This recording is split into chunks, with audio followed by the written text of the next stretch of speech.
Ladies and gentlemen, welcome to the Midday Market Monitor. In today's video, we are going to be starting off with a pretty great interview. That should be a lot of fun. So whenever the guest joins, we will start that. That should be around this time. On top of that, though, we're having a pretty green market. You know, stocks are going up, specifically the ones that we're holding. And, well, not only those, but you know, Nebius is up 14.3% on the news that Nvidia is holding like a 9.3% passive position in this company, which we already knew. But regardless, that ended up getting SEC filings on it, proving that they still do hold these shares and that, you know, they're still obviously betting on this company's success. But we knew about this investment. Not only that they had a $2 billion investment, but that investment has appreciated over time so that the stock has gone up. On top of that, we also have Air Test Systems up roughly 24 nearly 25%, $96 a share. This one has been a roller coaster, essentially running all the way up. If we were to scroll back, not even that long ago, you know, $18, $20 price range back in November of 2025. You know, you've been able to get it in the $20 ranges as late as almost February of this year.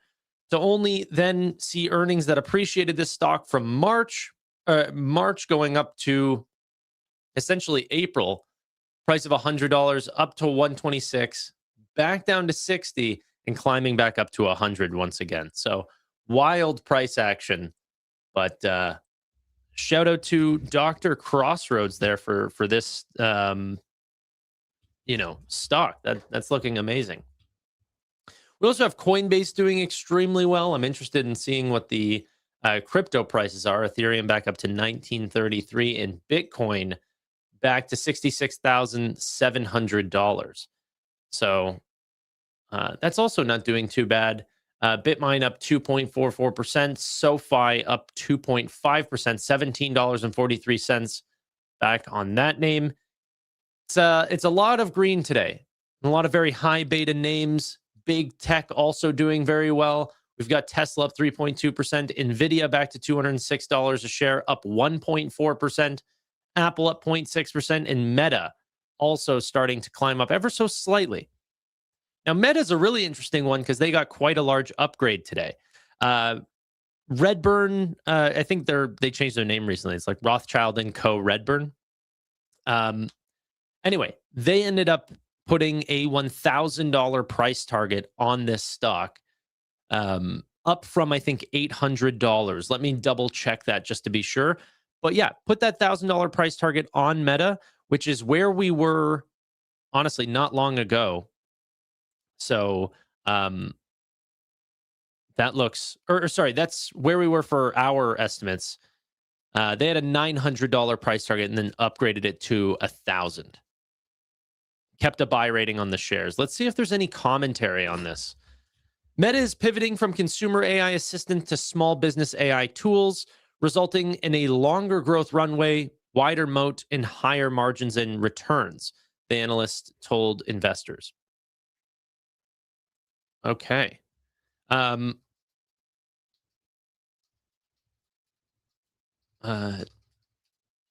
Sorry, just talking with the guest. Why so early? This is the new timing of the show. Much, much longer streams now.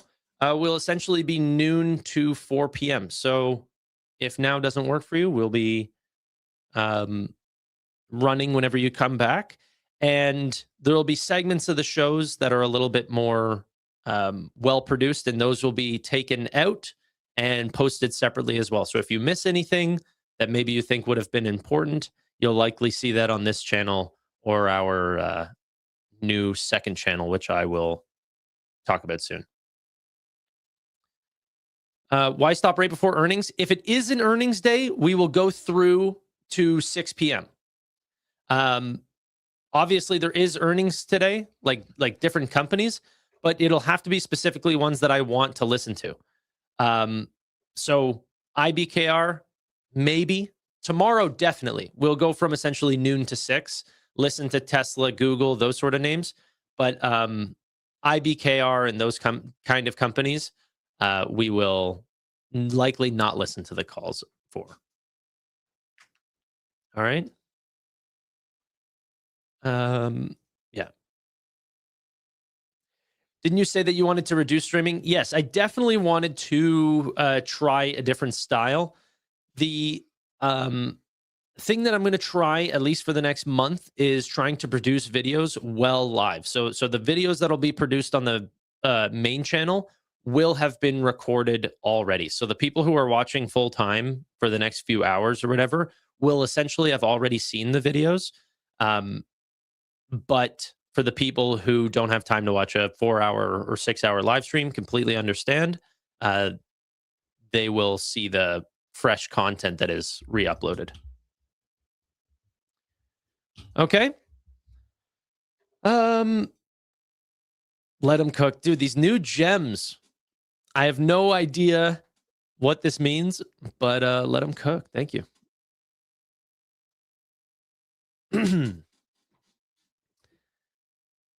Okay, did you watch the Ludwig content funnel class? Yes.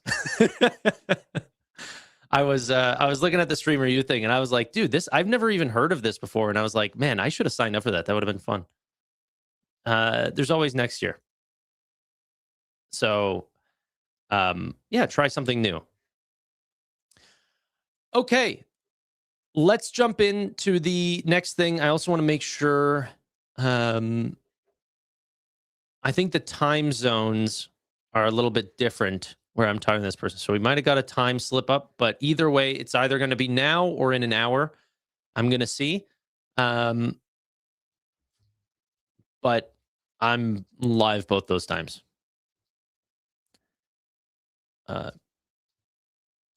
Okay.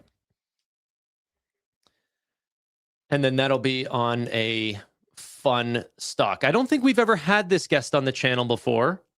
However, to a lot of you, this will not be a new individual. But I've never had them on the show. Okay. Let's see what else is moving today. Ondas up 12.8%. Didn't they have a good day yesterday as well? Last 5 days. Understood. Okay. $7.75, $4 billion company.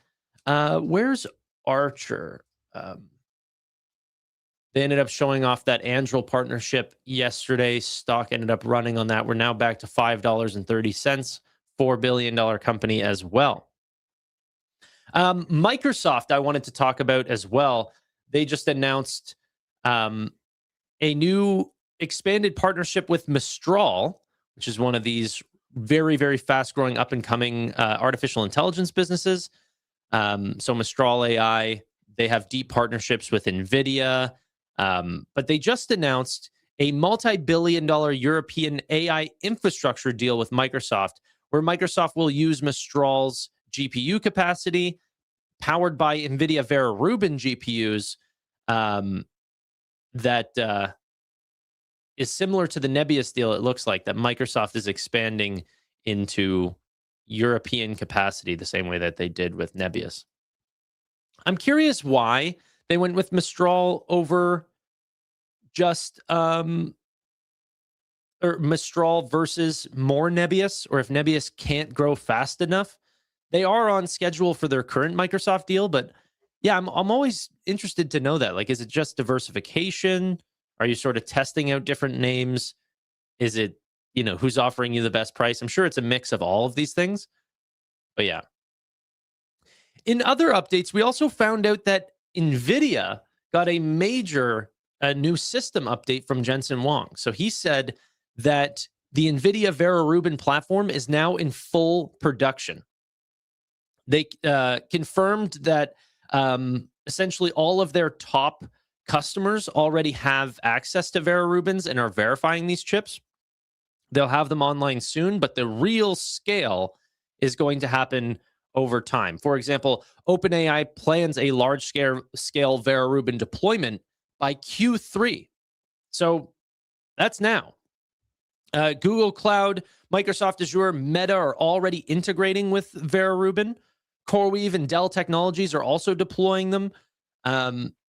So remember as well, Vera Rubin sell for a much higher average selling price than the Blackwell systems. If I remember correctly, and I'll be going off the top of my head, so let me just verify this with ChatGPT, but what is the average? While it's loading this question, I'm pretty sure it's something along the lines of like 3.8 million for a Blackwell NVL72, and for a comparable Vera Rubin NVL72, it's something closer to like 7 million. Like it's a major, major increase in average selling price. But let me get the exact numbers. What's the average cost of Nvidia's Blackwell versus Vera Rubin NVL72s? Okay. I want to clarify this and actually see the real price difference. But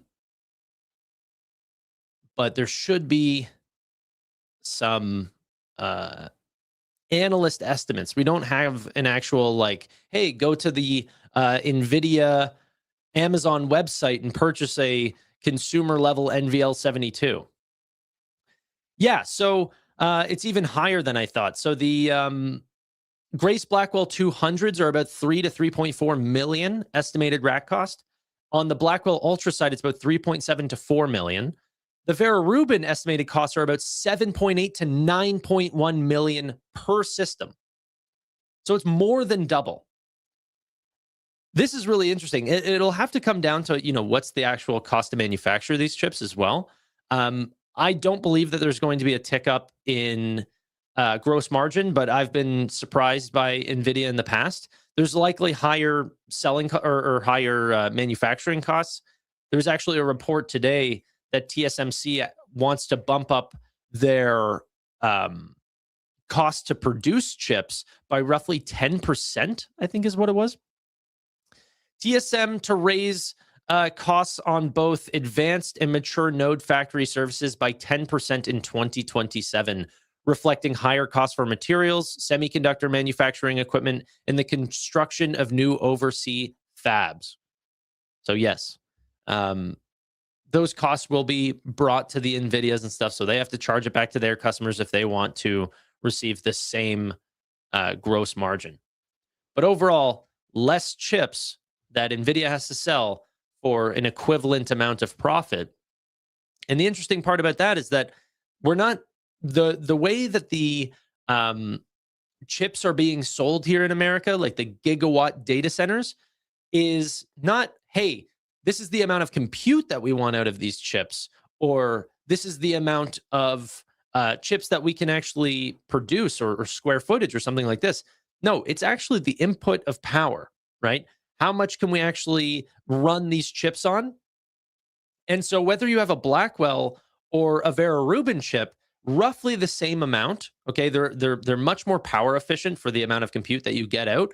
But the average data center cost per gigawatt essentially doubles, right? You're going from a $50 billion gigawatt to about an $80 to $100 billion gigawatt data center. And that was from Jensen Huang himself.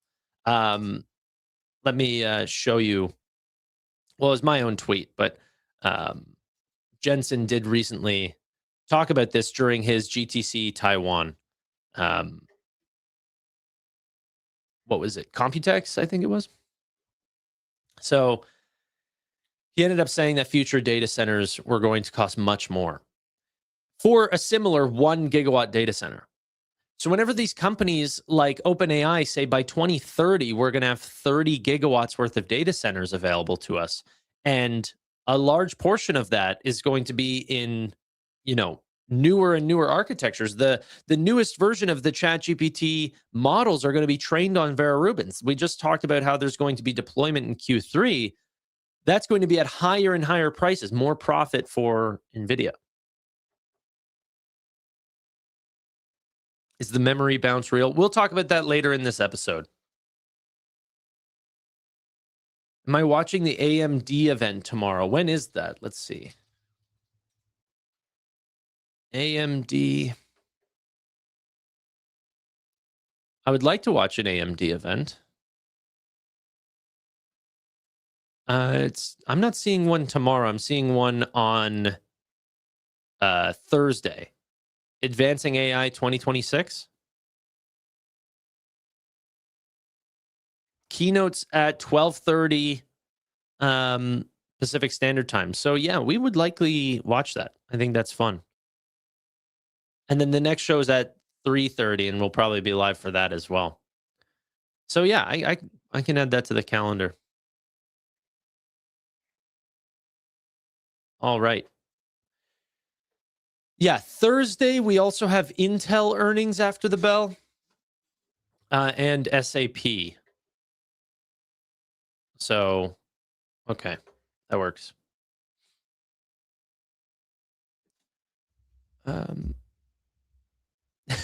We need Jensen to keep pumping stocks. Well, Marvell, which is the one that he talked about being the next $1 trillion company, this one's been a little stagnant ever since that call. So you can see where he's called that thing pretty easily right here. The stock went up, sort of stagnated around this price, and then ended up dropping down and sort of hovering in this $200 price now. But there was a lot of people who ended up buying these dips around like the $300 or $250 mark. And I don't know, it's a little bit different, like it's collapsing a little bit.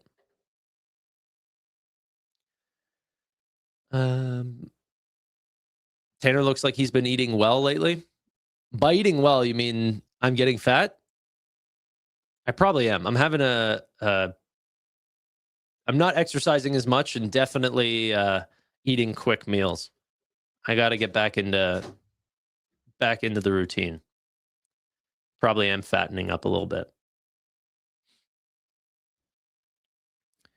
My guess is either Sam Solid or Hamid for the guest. Those are good guesses. But no, and in fact, my guest just joined. Ladies and gentlemen, the stock that I want to talk about is not Nvidia or AMD or any of the names that we've already talked about, but in fact, one of the most recent positions that I put in my portfolio, Palantir. Please welcome the great and powerful Emir. Yo, what is up, everyone? Damn, you added Palantir finally? It's been a while. I did during that dip. So I started adding around, I think, 120 all the way down to, I got as low as 107 was my lowest add. That's in the recent, very, very recent dip. Yeah, awesome. Welcome aboard. It's an interesting company for sure. Yeah, I need to learn more about it though, because it is I think harder company to learn because fewer people have access to these products. So I wanted to invite somebody who has obviously been following this company for like years. And I thought, because of your fundamental focus and, a lot of the charts and everything, you look at companies very similar to me. And so from that perspective, let's talk about why essentially, you had such an interest in Palantir, and why do you continue to hold on to this name today? Yeah, so the journey has been long. Actually, even though I knew about them prior to DPO, I felt that it was a bit too expensive at the time. And, it had its run and its crash. And most of my purchases were actually in the single digits. That's when it reached a point where, for those that don't know, Palantir operates, a commercial segment and the government segment. And at that point, when I looked at it, I realized that buying it in the single digits at the time, it was a very different company from what is today.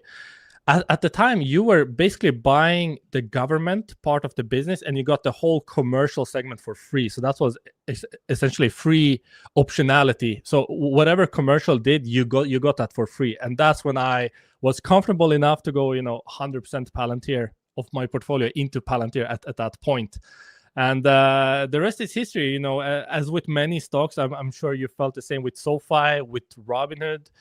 It was stuck, in the single digits for, half a year, 9 months. No one wanted to touch Palantir. And then once it got going, everyone wanted to... Is there something wrong with my mic? No, I think it's with your headset. So whenever I talk, it's echoing through. Wait, I'll lower it's pretty loud.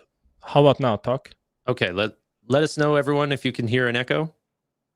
Probably... I don't hear it that time. Oh, okay, yeah.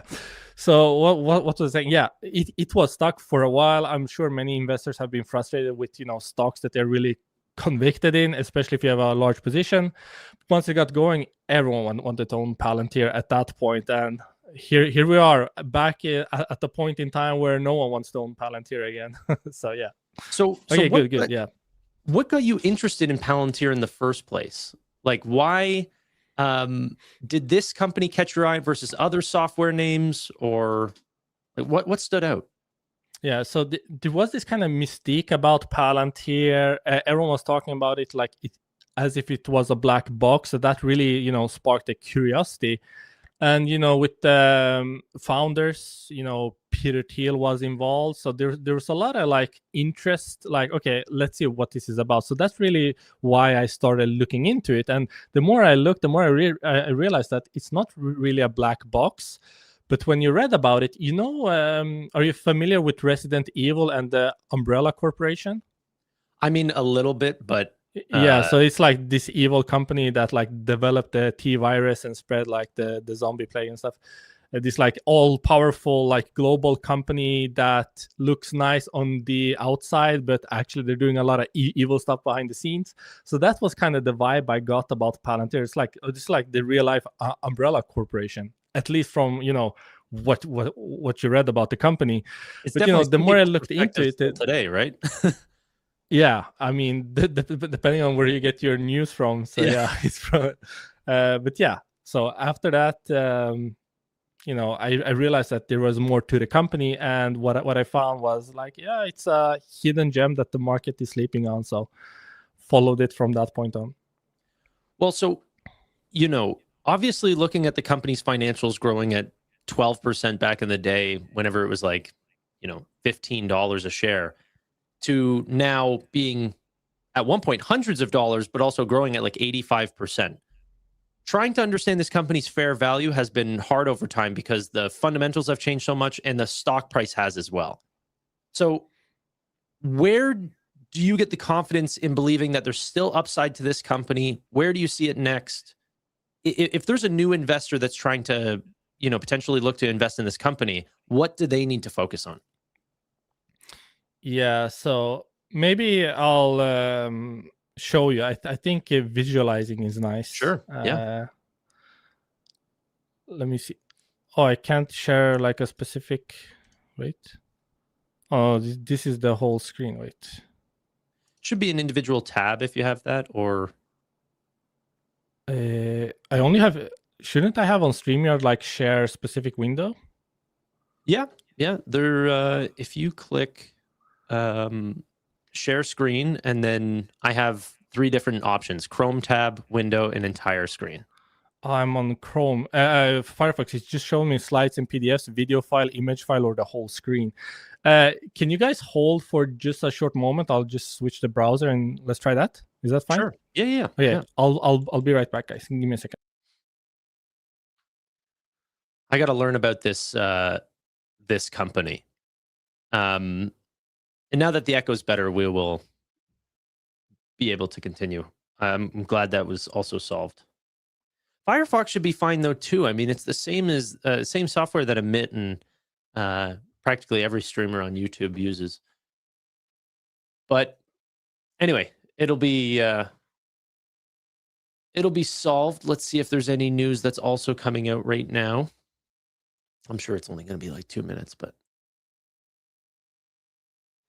Oh, yeah, he's already back. All right.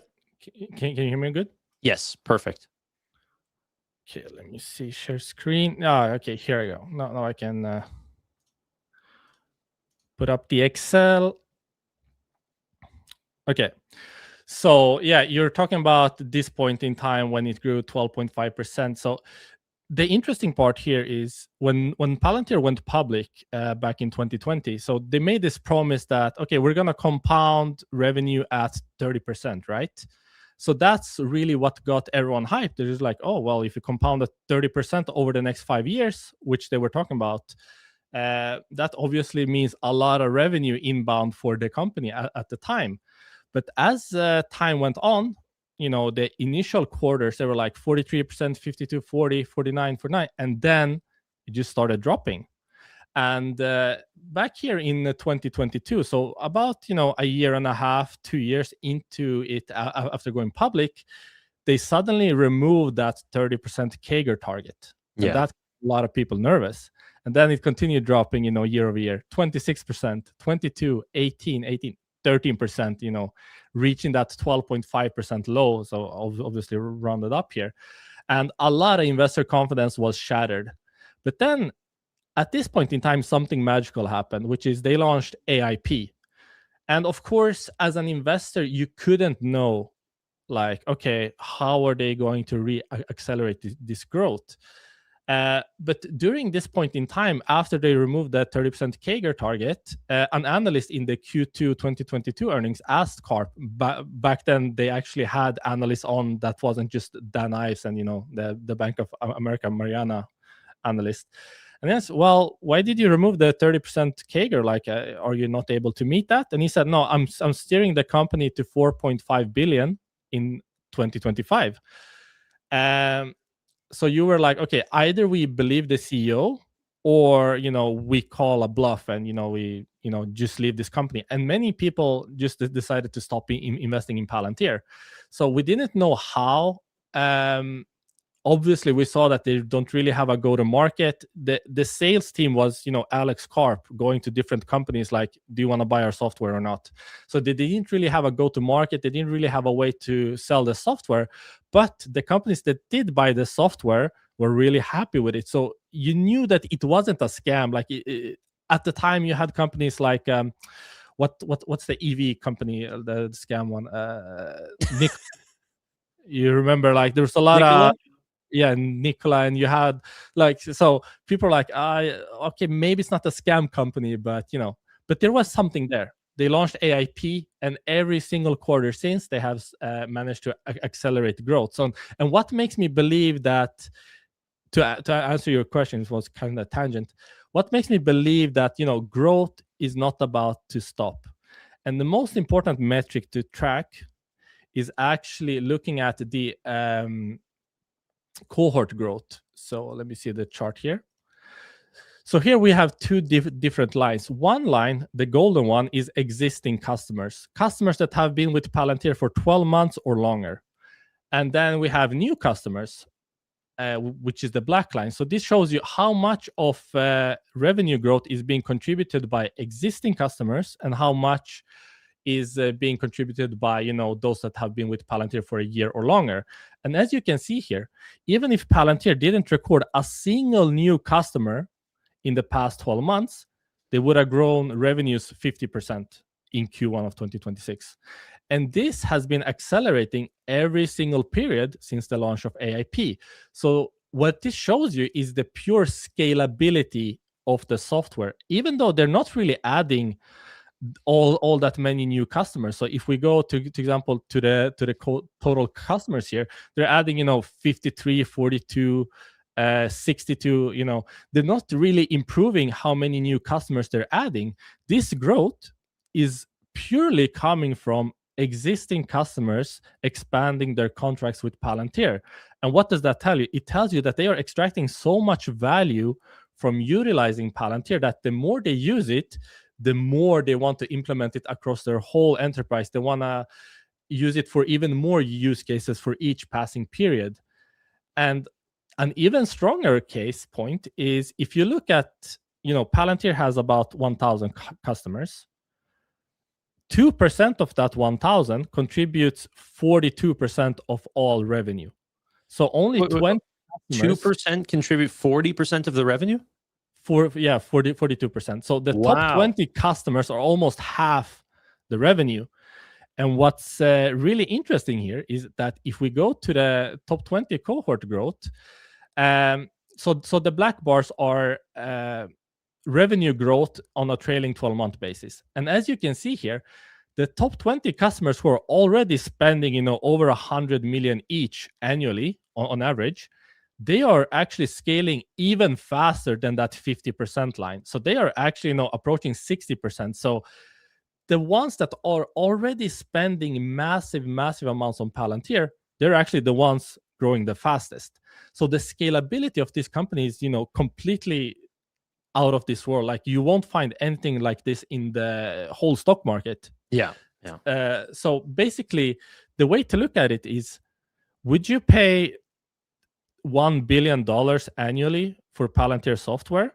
Well, the question is, yeah, you would if it brings you in 10 billion. Like, it's all a matter of scale, right? It doesn't matter if the software is 1 million, 10 million, 100 million, or even a billion, if the ROI is a lot higher than that, which is what customers are starting to see with AIP.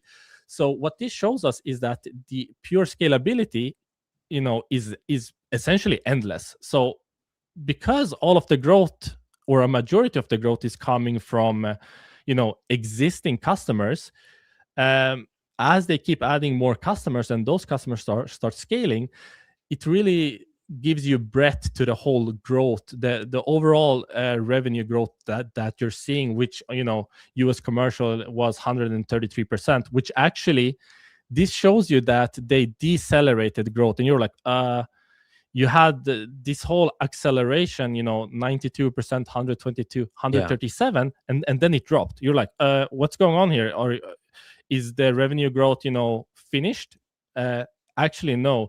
They reclassified some customers to the government side from the commercial side. So actually, this would have been, over 140%. So they would have accelerated even further this quarter. So real quick, because you're talking about all of these products that customers are using. Can you give some examples of the types of products or the problems that Palantir software is solving? Yeah, so we have the biggest kind of meme when it comes to Palantir is that no one really knows what Palantir does. Sure. And the reason for that is that Palantir is not like a plug and play kind of software. It's more like a platform. So it's like saying, what does even Microsoft Windows do? Well, it's a platform, an operating system which you build upon. And if you look at these demos, they for example host AIP cons where customers show how they're utilizing Palantir. You see that like each customer is utilizing it in a different way. So there isn't like a single one sentence reply, okay, Palantir does this. No, like it's a platform where you build out solutions on top of to solve problems within your business use cases. That could be anything from logistics chains to distributing beds in a hospital, all of these different kind of use cases that ranges from basically any industry, because they're, last time I checked, they're like available in across more than 50 different industries and sectors, all the way to the government and of course the war segment as well, which is getting a lot of flack online. So but what's the specific advantage of using Palantir? Why are they winning versus a Microsoft or a Salesforce or some of these other companies that have been around, and are essentially losing market share to Palantir right now? Yeah. So the first thing is no one really is competing with Palantir on the whole infrastructure layer, a platform to build upon. But what really sets Palantir apart from all of these different companies is that they were first to market with what they call an ontology. And what an ontology is basically a layer that provides context to all of your data inside your company. So let's say that I'm wearing this hat, for example, right? If you look at me, you see, well, it's a black hat. It has a Palantir logo, so it's a Palantir hat. With the ontology, you know what kind of stitching this hat has. You know which company did the stitching. Like, it provides all of this context to the hat. Right. You know the input cost, the output. You know like how it got to me from the factory. Like all of these different kind of things about each data point inside your company. So when you map that out, you provide all of these LLMs with a lot of context. Which, as I don't know if you've tried building with LLMs. I have a lot, and it's really difficult when you have, a large project with a lot of moving pieces. Like if you point it directly, I want to do this dot. Like it can perform really, really well, but the more moving parts you add to the right LLM, the more confused it gets, the more frustrating it gets. So the ontology provides all of that context of your business to the LLMs, which helps when you build out all of these different use cases for AIP, the platform itself. So that's why I think that it's become the go-to place for a lot of building that's going on. And there's a lot of reusability. They're really now starting to introduce the developer marketplaces, so you can reuse, like, oh, this is how, let's say that you're BP, for example, and then you have ExxonMobil. Probably these two companies are facing the same kind of issues. They're trying to solve the same kind of problems. So that's how really Palantir survived in the early days, is that they would go to a company with, forward deployed engineers, FDs, as they call it. These engineers would be with the company, listen to like, okay, what are you trying to do here? What kind of issues are you facing? What kind of use cases are you trying to use our software for? They would build out a solution for that company. Then they would be able to resell it to every other company within the same sector, like, and the industry. Yeah. I think that's the advantage that they have, the whole ontology layer, the whole context layer, and of course the guardrails. There's been a lot of talks lately about LLMs stealing IP, launching competitive products. So there's really been lots of trust for using LLMs blindly, and of course Palantir is model agnostic. You can plug in any model you want, and it has like guardrails. IP stays with you, like it doesn't leak out. So there's a lot of advantages with using the Palantir platform, which is why I think it's managed to get such a huge part of the market this early on. But it is still like tiny. I mean, Palantir has 1,000 customers. Basically, if you look at something like Salesforce, you're approaching 200,000 customers. Like the scale is completely different, which also like goes into the first argument, like how long can revenue continue to grow? I mean, it's just a baby company. They have 1,000 customers. Like if you look at peers, they're like ServiceNow, I think, is approaching 25, 30,000. Salesforce, 200,000. So like there's a lot of growth to be had, a lot of companies to acquire.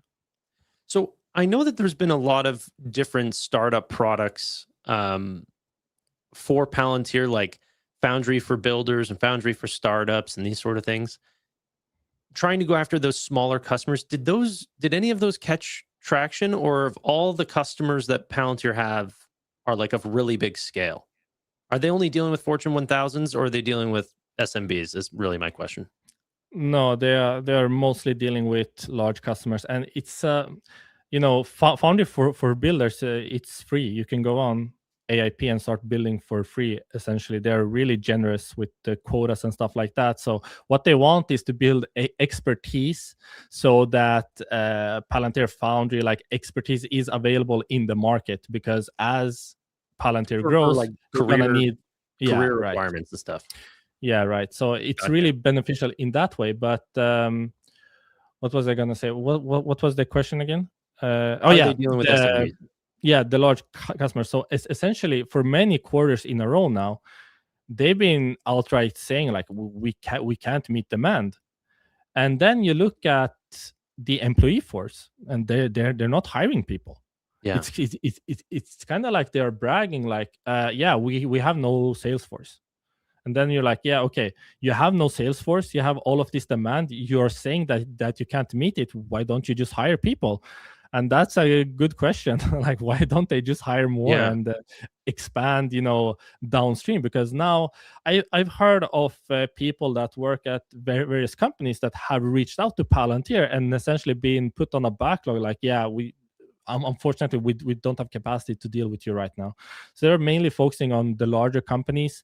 But a key point there is that one, it provides you a lot of pricing power when you can pick and choose, and two, when you target industry leaders and go for the big dogs, and then everyone else in that industry starts to see how your margins improve, how your sales improve, like how more efficient you become as a company, then they want to get Palantir as well. So it really trickles down over time. But yeah, they are not really scaling the way that as an investor you would have liked to see.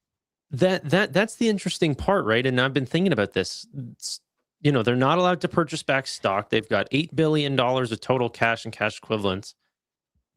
Why aren't they expand? Like, I think Karp was just on CNBC bragging about how they're going to grow by 100% with fewer people. Yeah. What's the consensus across the people who have been following Palantir for much longer? There is no consensus. Yeah, okay. we can only speculate.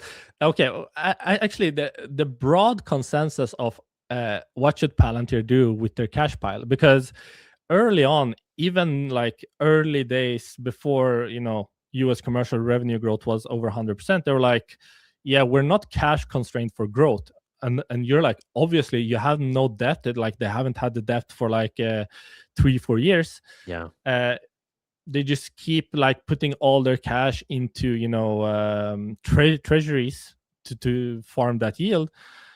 Like, okay, you're not cash constrained to grow, then why aren't you growing more? Like it's a big question. Like, what should they do with all of this cash that just keeps growing, because they're generating a lot of cash, they're not using any cash, they have no debt. So the consensus in general is that a lot of people, including me, would like to see investments into businesses that one share the same values as Palantir, which is something like an Anduril, for example, and also a lot of companies where Palantir employees have left to do their own startups, which there's a lot of successful companies like that where it's widely known that the hiring process at Palantir is really rigorous. It's known that they hire, only the top of the top talent. So when those people leave and start their own thing, you can odds are that it's going to be a good company. And that's what we've been seeing, with the ex-Palantir employees. So you're not talking about M&A, you're talking more just minority investments, like create a venture fund.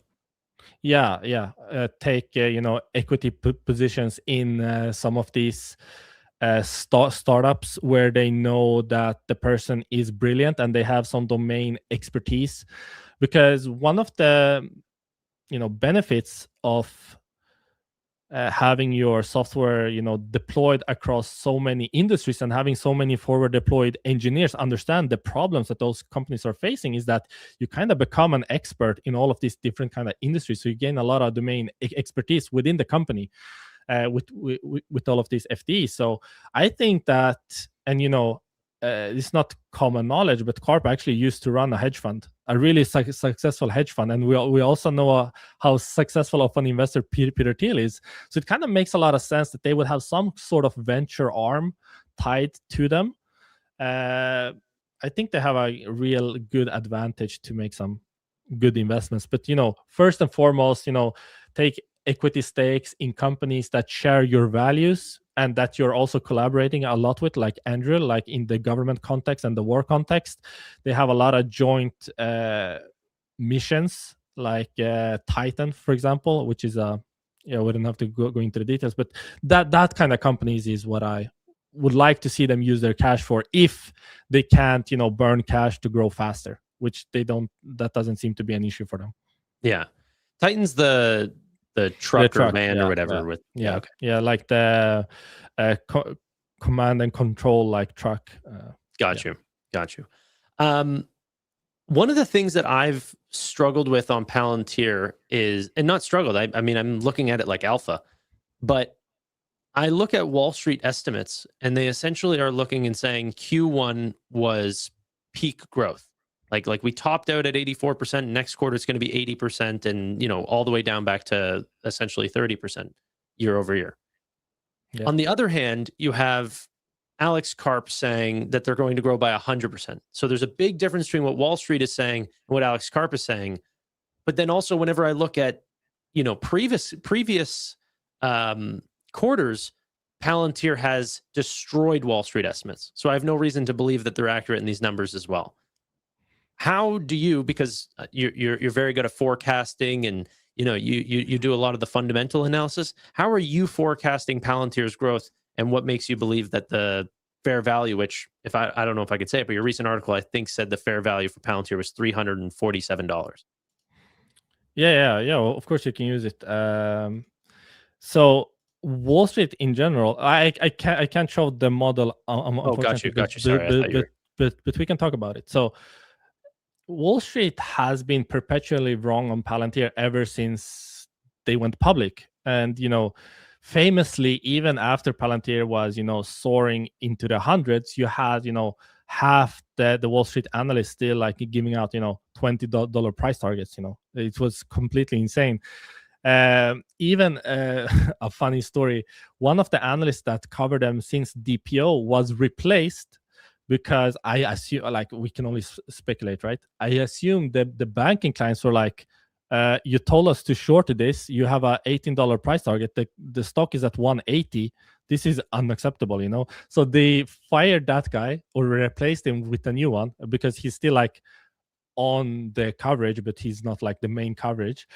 And then they placed a new 100+ price target after just replacing him. So Wall Street has been wrong, and they are still wrong, I believe. And yeah, you're right in believing that there's no credibility to their forecasting. And I'm not saying that I know either, because each passing quarter, like, intrinsic value increases by so much, because this is the kind of company where, for those that don't know, your intrinsic value for a company is a reflection of your understanding of the company, because you're forecasting out 5-10 years and bringing it back to present value. So the more you know about the company, the more accurate your forecasting will be. With Palantir, you learn so much every passing quarter that, like, you can just throw your previous forecasting into the garbage bin every quarterly results, because for example, in Q1 now, as you mentioned, Karp said, yeah, we're going to grow the US side of the business, which is 80%-ish of the business. We're going to grow it 100% this year, and next year we're going to grow it another 100%. You're like, right, what? Right. Wait. And then you start to try to make sense of it in your forecast, like, oh my God, how are we going to reach this?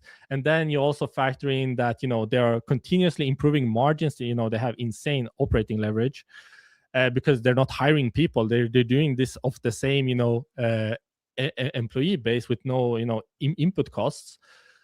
And then you start to get some really crazy numbers. So $240, to you, that might sound completely insane. I mean, Palantir is already, let me check, it's trading at 66 price to sales and 150 PE.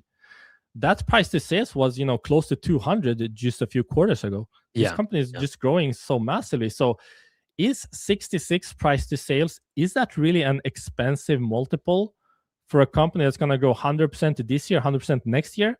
And when you look at, the backlog, the remaining performance obligations that keep can I increasing clarify? by the... Sorry, you squeezed something in there that I just want to clarify really quickly. They're going to grow 100% this year and then 100% on top of next year. Yeah. So they're 4xing revenue. Said. Yeah. Wow. Okay. Yeah, but that's nothing. That was Q1. That's old news. What Karp said in a recent CNBC interview is that they're going to be doing $15 to $18 billion of free cash flow. Now, and what that means in 2 years is, more than a 4x in revenue. They will have to grow a hell of a lot more than that. So when you start to plug in those numbers and try to reach that, you get an even crazier number. See, Wall Street, I was looking at Wall Street's estimates because he said, I brought up the quote really recently and I could play it again here, but he essentially said, it's really easy. If you look at our numbers, we're going to do, or if you look at our financials, we're going to do roughly 15 to 18 billion of free cash flow in the next 2 years. Did he mean cumulatively or annually? Because the Wall Street estimates are almost around 16 billion cumulatively. How do we know that he's not saying, like, because that's an insane amount of growth. Like, essentially what he's calling for free cash flow is what Wall Street's calling for revenue.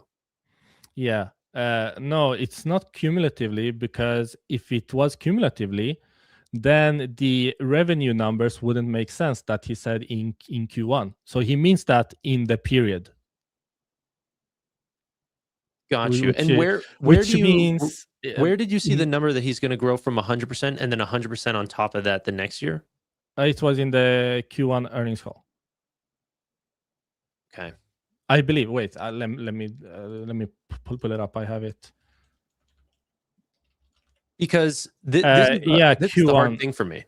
So the exact quote is from Q1 2026. We are at our limit to doing 100% this year, which I'm going to drive the company to do, and then maybe we can do 100% next year in the US, is what he said. And remember, US is already 80% of the revenue. If they grow that 100% this year, then it's going to be even higher weight. Yeah, like 120%. 100%. Yeah. That's crazy. So he's talking full year 2026, then full year 2027. Yeah. And then I'm assuming that the free cash flow target is for 2028, because by 2027, 1.5 period, it would be it would be too insane. Wild. Yeah. So if you try to derive what kind of revenue you're looking at, you can share this chart. Okay. It would mean that they would go from something like 4.47, 4.5 billion in 2025 to 27.5 billion. Like, if you apply the kind of margin profile that we are currently seeing today. So they would be doing close to 30 billion in just 2.5 years, essentially, which is but even the margin, like, just looking or going off memory, net income margin went up like 10% quarter over quarter. So what he's likely talking about is adjusted free cash flow, which when people say adjusted, they're like, oh, you tie in a bunch of stuff. No, adjusted for Palantir are some payroll taxes associated with SBC. Like, it is tiny. It's like 10 million or less. Like, it's tiny. So when they say adjusted, it's essentially normal free cash flow. So they're already doing like 56, 57. If we do it annually, they did 51% here in 2025. So if you they might grow margins, over the next 2 years, but if you have some reasonable margin assumptions, essentially what you're looking at is still, $27.5 billion in revenue to reach that, 15, and that's on the low end. That's the 15 billion. I didn't even calculate the 18 billion, like the you don't need to upper end. It's already insane enough looking at just that. So I find I do the same thing sometime, where I'm like, okay, let's just keep it conservative, because that alone should sell you. Yeah, we don't even have to, just know that there could be even more than this based on what Carp said. It's wild. $27 billion. And then what does that make their forward price to sales? Like, 14 times, 13 times? Yeah, I don't know what the current market cap is. I can check. 320, something like that. 342. Yeah. Well, whatever. It's not an expensive multiple considering the kind of growth that you're seeing. Like, the market will gobble that up. Like, and the margin, right? You can't put two different companies and compare their price of sales whenever one has a 20% free cash flow margin, the other one has a 57% margin. Right. So you have really two common approaches here. One is that you price the company, right? You look at price to sales and you look at the price to earnings. And then you have the intrinsic value approach, where you try to forecast, company results over the next 5 to 10 years. For a long while, okay, no, I'm lying. For a bit now, for a quarter or two, Palantir has actually started to become undervalued. But you have to remember, the company moves so much every single quarter, because 2 quarters ago I would have told you, nah, Palantir is probably overvalued here, or close to fairly valued. But then you hear these like statements, and then you're like, well, how credible are these statements? And then you go back to the, as I mentioned like earlier in the story, when he told the Wall Street analyst, no, we're gonna do 4.5 billion. Even though we removed the 30% CAGR, we're still gonna hit it. Like that's what he said. And then when no one believed it, when they grew 12.5%, like, yeah, how are you gonna grow 30% CAGR? Like you're dropping off fast. And then he still did it. So it gives some credibility to what Karp is saying. And historically, whenever he's made these kind of statements, and he's really careful about it, because every earnings call they have like a lawyer team on standby, like you can't say that, like he's really peculiar about what kind of statements he puts out there. So when he's saying that, I think that there's some credibility to him actually hitting these goals. Yeah, I mean, they must see some sort of pipeline based on customer demand. That's another one. Retention rates have been some of the highest I've ever seen while being an investor, 150% now. Is there any possibility that this continues to climb higher? Yeah, so that's what the chart we looked at earlier with the cohort chart, like existing versus, so that's only the net dollar retention rate, but you separate it, so you see how much of the growth is existing customers, how much is the new. And as you can see, the general net dollar retention, it's not even caught up to the top 20 customers. Like those are the ones driving the growth. And we can see like they don't report it anymore, but they used to report actual cohorts, like, okay, the 2018 cohort, how are they growing, 2019, and you can see that it takes a while. As you onboard them, you actually lose money because you've done demos, you've done implementations, you've sent out engineers. So initially you lose money, but each passing period, like, you start to earn so much more from each different client. Like the whole land and expand strategy is what it's called. So as they start scaling customers, I don't see this slowing down anytime soon. And that's not only from the net dollar retention rate. We didn't even look at it. I'm gonna share another chart which gives credibility to the whole scalability of the business here, and why I don't believe revenue growth is about to slow down anytime soon. If we look over at contract balances, for example, look at what RPO did here in the quarters. Like, it jumped massively. Of course, Q1 is typically the weakest one. Oh, really? You typically book towards the end of the year, which is why you see this huge increase here. But still, like, they are growing RPO massively. And if you look, RPO is essentially only the commercial side of the business, because this is guaranteed revenue. And you can only guarantee it on the commercial side because the government side of the business has like variable contracts with different lengths and options and stuff like that.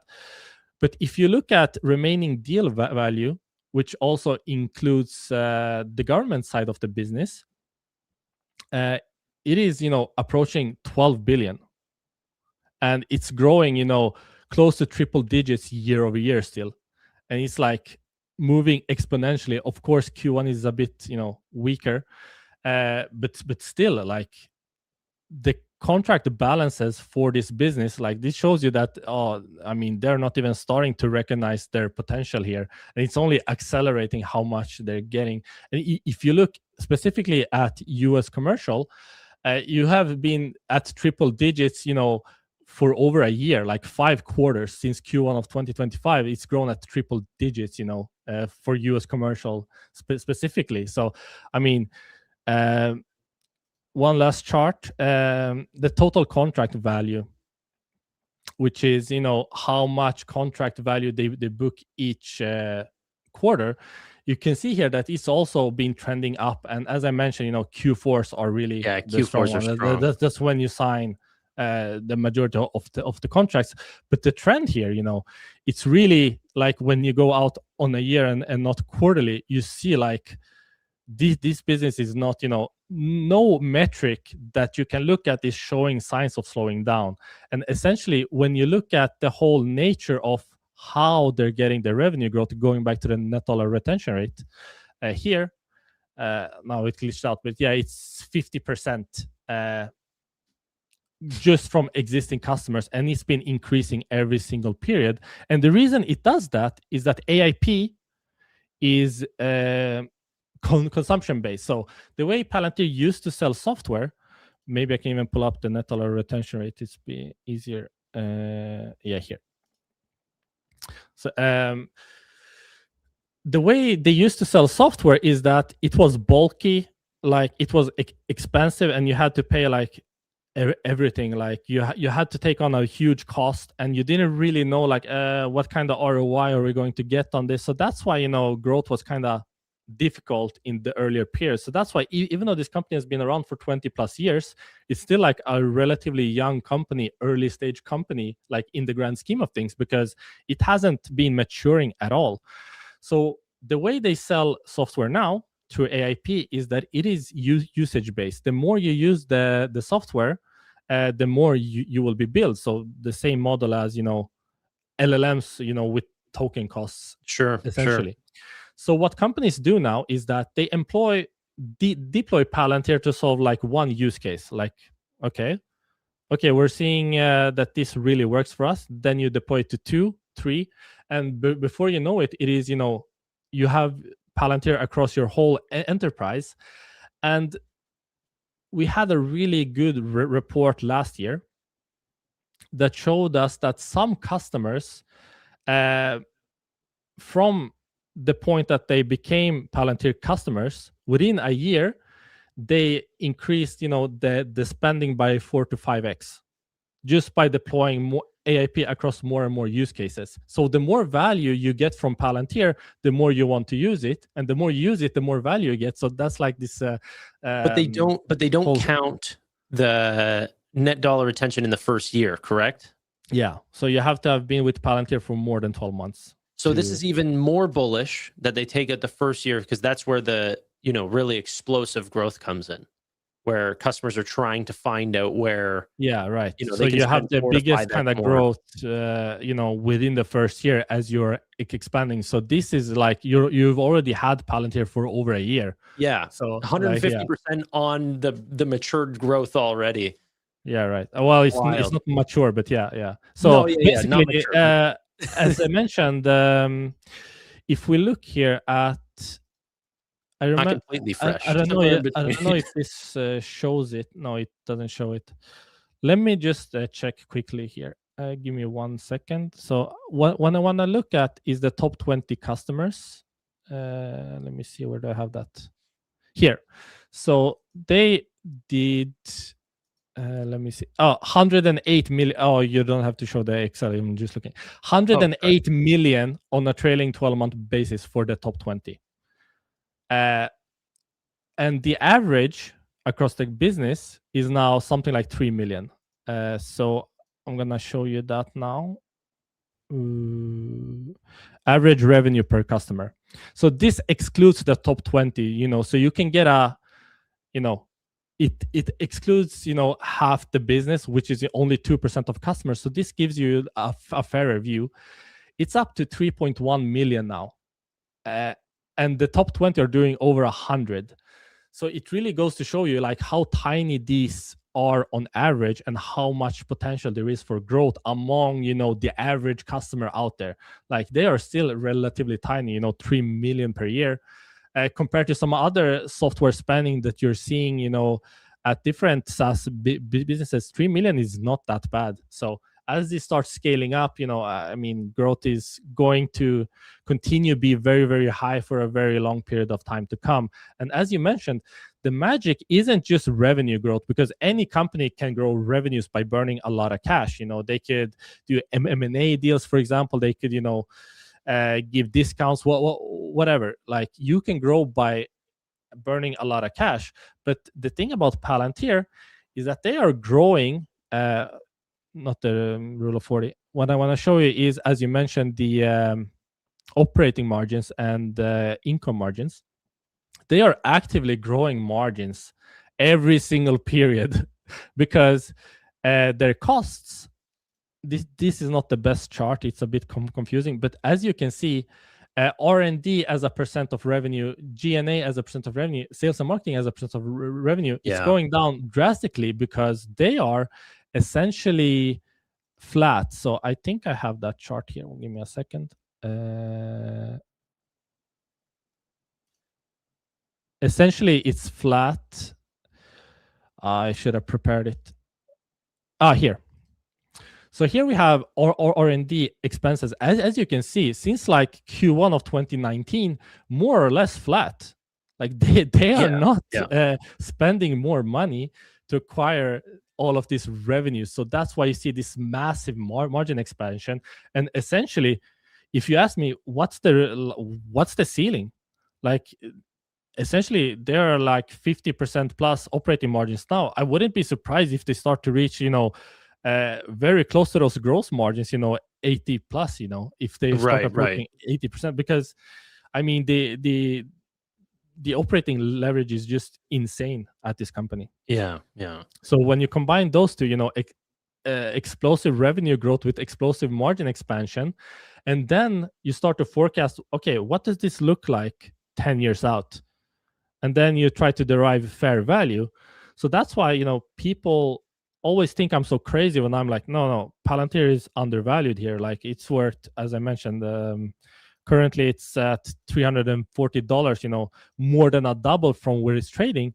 And people are like, no, you're insane. It's at 150 PE. I'm like, well, start to extrapolate some of the things that we're seeing, and maybe you won't think that I'm so crazy anymore, So yeah, like it's funny. Like, whenever the stock was at $200 and growth was half the growth rate that we are today, I didn't like it. Now today we ended up going from 207 down, well, not today, but a little bit earlier, and down to like $110, and growth has doubled in its rate, like, and expected to continue to climb. It's like, this is a completely different valuation. It's not just half the cost, it's twice the growth rate. It's higher margins. This is the risk reward just completely tilted. And to put things into perspective, they did more in free cash flow of Q1 2026 than they did in revenue a year prior. So this just goes show you like how quickly things are changing for this company to the upside. So it's pretty insane. Dude, I really appreciate you giving me this breakdown, and the rest of the audience as well. Is there anything else that we potentially didn't touch on that you want to clarify before you go? I mean, it's a very deep company, so there's a bunch of stuff. Things. This is just scratching the surface. But I really urge people who hear about Palantir to look into some of the claims. So obviously, the rap they get in the media is not positive. I understand some of it, like I don't comment on geopolitics or stuff like that, but people boycotting this company, calling them, that they're performing genocide, for example, you have to remember in every conflict that Palantir is involved, you should be rooting for whoever is using Palantir to continue using Palantir, because the targeting is so much more precise while you're using Palantir. It greatly reduces the loss of civilian lives. So if we take Palestine, for example, it's horrible to see what's happening on both sides, of course. But for people that are saying, Israel is performing genocide with Palantir, let me tell you, without Palantir, civilian lives that have been lost would have been exponentially higher, because the targeting that you get from Palantir is so much more precise when you're choosing targets and stuff like that. So try to look into things about Palantir. For example, they are also called a spy company, that they are spying on citizens. Like, Palantir doesn't have any data about you. Like, they sell the software, and the data is rigorously locked with extensive audits for any data pool. Like everyone knows exactly who did what with Palantir. So trust me, Right. like they are not spying on you. So when you read these things in the media, you should look into them you yourself and build your own, opinion about it. So that's like the one thing we didn't touch on, and I don't like touching on. I want to discuss, the company's performance, financials, where the company is going. But that's one, ugly side of the business that is really misunderstood, I think. Last question that I would have, and I've seen some comments go by while we've been talking, is also, SaaS has been taking a hit on whether or not Anthropic or some of these other models might be able to replace what these software companies do. Why is Palantir immune to this? Or, could they be subject to the same sort of scrutiny? It's irresponsible to say that they can't, because things in the AI world are moving so quickly. Sure. So there is always the theoretical possibility, but there are some signs that tell me that it won't happen anytime soon, at least. One is that, for example, we've been seeing, for example, with the Figma Anthropic stuff. Are you familiar with it? Yeah, how they partnered with them and now are starting to and work without them. Yeah. So there's one thing about, IP theft and concerns about that, and that's actually a lot broader than I initially thought. So we've been hearing a lot of C-suite executives raising concerns about that. So there's the IP theft part about partnering directly with, these AI labs. The second one is that, for example, we saw Kimi K3 come out just now, started to top charts. And we've been seeing this like kind of yo-yoing of which LLM lab, AI lab is the top dog. It was Gemini, then it was Claude, and it was OpenAI, and it moves back and forward. And why would you choose to lock yourself in with one specific AI lab when you don't know if they're going to be the best one next month, let alone in a year's time? So the thing about Palantir is that they are model agnostic. You can use any model you want, open source or not, which, with the new Nvidia model, for example, and the Palantir partnership there. But you can plug and play any model you want, and you're only using it to build, essentially. So one, the IP theft part. Two, the vendor lock-in doesn't really make sense with what we're seeing. And three, everything that Anthropic is doing is apparently by using Palantir themselves. If we're to believe Alex Karp, when he asked, like, do you have beef with Darius? He said, like, I think this was also on the CNBC interview recently. He said, I'm paraphrasing, but he said, essentially, what you're seeing Anthropic do, they're doing it using Palantir. And like, no, I'm not worried about them. Like when they asked him that question. So there are a few variables against, Palantir being replaced by AI. Could it happen? Yeah, of course. I mean, AI capabilities are becoming very strong very quickly. So we'll see. Emir, thank you so much, man. Really do appreciate you jumping on the show. For anyone looking for Emir, he also has a X, but obviously I see on screen you're also promoting your website here. So I'll throw that on screen. It's also in the YouTube chat. The Substack, yeah. The Substack. And I'll throw your X up here as well. But brother, thank you so much for joining, and hopefully we do this again soon. Anytime, man. Just reach out, and thank you for having me on. Yeah, absolutely. All right. See you, everyone. Thank you so much. Talk to you later, man. So let's jump into some other news. I am a big, or becoming a very big believer in Palantir at these prices.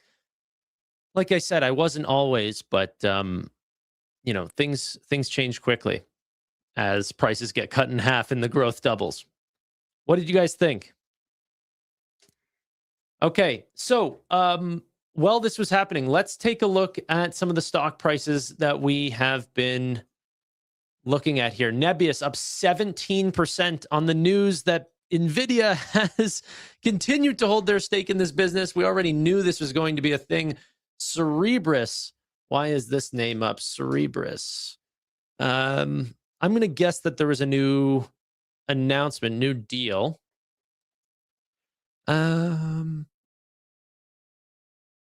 Violations of securities law. I mean, that can't be why it's up 16.6%. SanDisk, Micron, all skyrocketing. That's looking phenomenal. Okay, so that's doing well. Seagate up 11.6%. Lumentum up 9%. CoreWeave ended up breaking past 80, 79, 85. ARM is up 8. Dude, the semis are going crazy. Palantir, the most read name out of my AI portfolio, is what we were focusing on. Nvidia up 1.5%, Broadcom up 2.2%, Oracle up 4%, Cadence up 4.3%, ASML up 4.7%, Taiwan Semi up 5.3%. Wow, how does this change the stock draft, ladies and gentlemen? Who is in first? It's going to be Matt for sure, but let's take a look at the stock draft, see where the holdings are now. Whenever these big days come through, usually shifts the charts pretty widely. But not too much today. Matt's in first. I'm second. Steve down 6%. Chris down 10.2%. Amit down 10.7%. And Jason down 12.7%, as there's a lot of these high beta names that are still getting hit. So, but you can see how much high beta has started to return. Some of these names were down even more. You know, Jason was down 16% at one time. That is starting to recover. So we'll see. We're still very early days. It's only been a few weeks so far. But okay. Now let's see here. ChatGPT, Work, and Codex have reached 10 million weekly active users, up 67% just from a week ago. Which one of you guys called off my boy here? ChatGPT is still in the running. They just saw more than 2x, or well, sorry, roughly 2x growth in a week. Huge jump, 70%. So big jump from ChatGPT. That's going to mean a lot more chips, a lot more memory. That could be one of the reasons why this is running. Let's see what else we saw. Global helium supply chain is tightening once again. Uh-oh. That's happening again.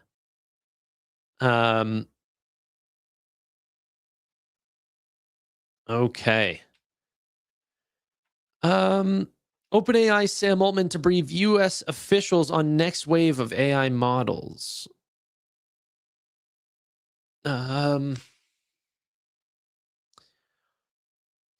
Brad from Stock Market Nerd just said, on one end, Meta and Google are vastly undercutting Anthropic and OpenAI on tokens with solid models, but not state of the art. On the other hand, modestly cheaper open source options approaching leading frontier models on performance. Remind me again how Anthropic and OpenAI inference pricing power will be durable. The erosion of this pricing power feels inevitable to me. I mean, you know what? That might be the case. I also think that there's potentially some users that use these apps that are not going to care about the small difference in pricing on the consumer level. What they will care about is enterprise level efficient tokens. That part they will care about. But OpenAI, you can see right here, like just the massive jump up from for ChatGPT Work and Codex up 70%. Like, that's a really big bump up in the face of all of this other competition. Fable 5, Kimi K3, all of this stuff. I've been using Codex and ChatGPT Work a lot, way more than I use Claude, or I'm not even using the open source models just because I don't want to keep jumping around to all these different harnesses and everything like this. ChatGPT already knows me. They had first movers advantage. So I can sort of build my organization and all the information and all of that stuff all under one roof and just continue to stack up on that. Now, if I end up working with a different company that is more of an orchestrational business, like a Palantir or a Microsoft or something like this, which I'm likely not to do right now, but maybe that becomes the new way that, tiny businesses want to run their practice later. And then they say, hey, for this question, let's just throw that to Kimi K3. And for that question, let's throw it to Fable 5 or, Sol 5.6 or what have you. Then that might end up working. But for now, like the easiest way for somebody like me with the use cases that I have for AI, it's ChatGPT. It's one of the big providers like a Claude or something like this.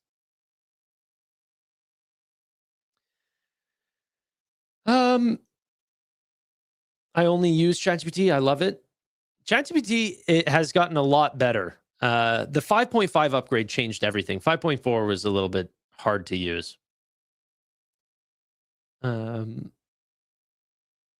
Google AI is still the standard for search. But I think that goes to prove my point, is that you're not going to go to Kimi K3. You're just going to use what you use as a consumer that, for the most part, that's actually a pretty expensive model.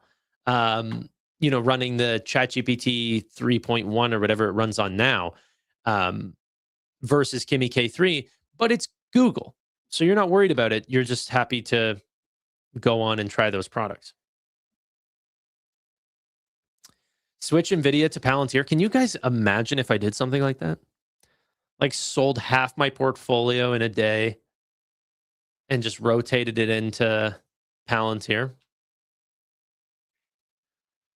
I mean, I am definitely going to need to make big changes to my portfolio over time.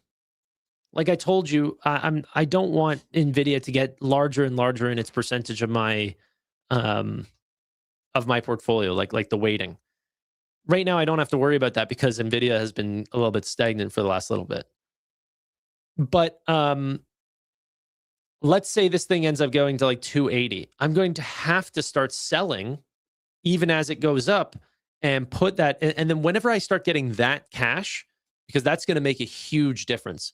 The jump in Nvidia for me from 270 to 280 would be, my entire position and more of Palantir.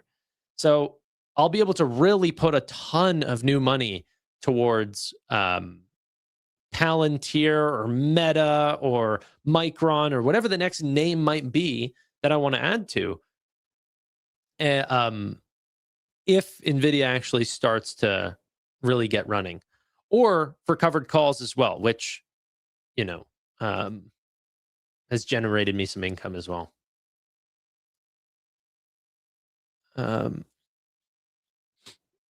Okay, let's check on CNBC. I have not seen what they have been talking about lately. Let's have a look.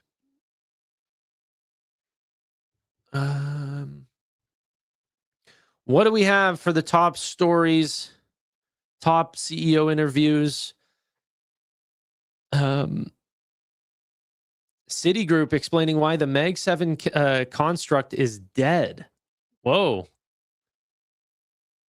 I mean, we could listen to that, but I'm not sure it's going to change my... All right, let's have a listen. I'm getting more interested the more I think about it. But what I think they're going to say is just, how fast Micron and AMD and TSM and all of these companies have essentially gotten to Mag 7 scale, but are not part of that list anymore. I'm interested. Scott Cronert, U.S. equity strategist at Citi, who made some news earlier in the week. Scott, with your note arguing that the Mag 7 construct is kind of dead if you're trying to gauge large cap growth opportunities. Yeah, Carl, I think that's right. If you look at the action of that cohort over the past 6 months, it's really been very idiosyncratic, and it's not really telling you the underlying story. It hasn't captured some of the action on the commodity semi side. And so whether you go from Mag 7 to Mag 8 or 9 or 10, in our view, it's becoming a little bit blurred here. The real storyline is the aggregate dependence of the S&P 500 on this ongoing AI build out and CapEx component that we think is a fundamental driver in many cases. But I think the Mag 7 for what it is probably lost its tethering here as a real indicator of how this is proceeding. So, and it's going to be replaced by what? Well, the way we look at it is it's what we call the growth cluster. And this is going to be a number of industry groups that build up to, we think, a better characterization of the AI playbook here. Now, good news, bad news, this is roughly 55% of the index and nearly half of the index earnings. It's also where most of the earnings growth expectation for this year is coming from. Literally 70% of the S&P 500 expected earnings growth this year is this cohort. So we think it's a much bigger pie that needs to be weighed in on how we measure and think about the AI playbook. Do you think that the success of earnings for Mag 7 will be on earnings or on CapEx? I think for Mag 7, it's going to be a little bit of each, Sarah. I think what we're looking for here is more confidence that the CapEx playbook from a multi-year perspective is still in good stead.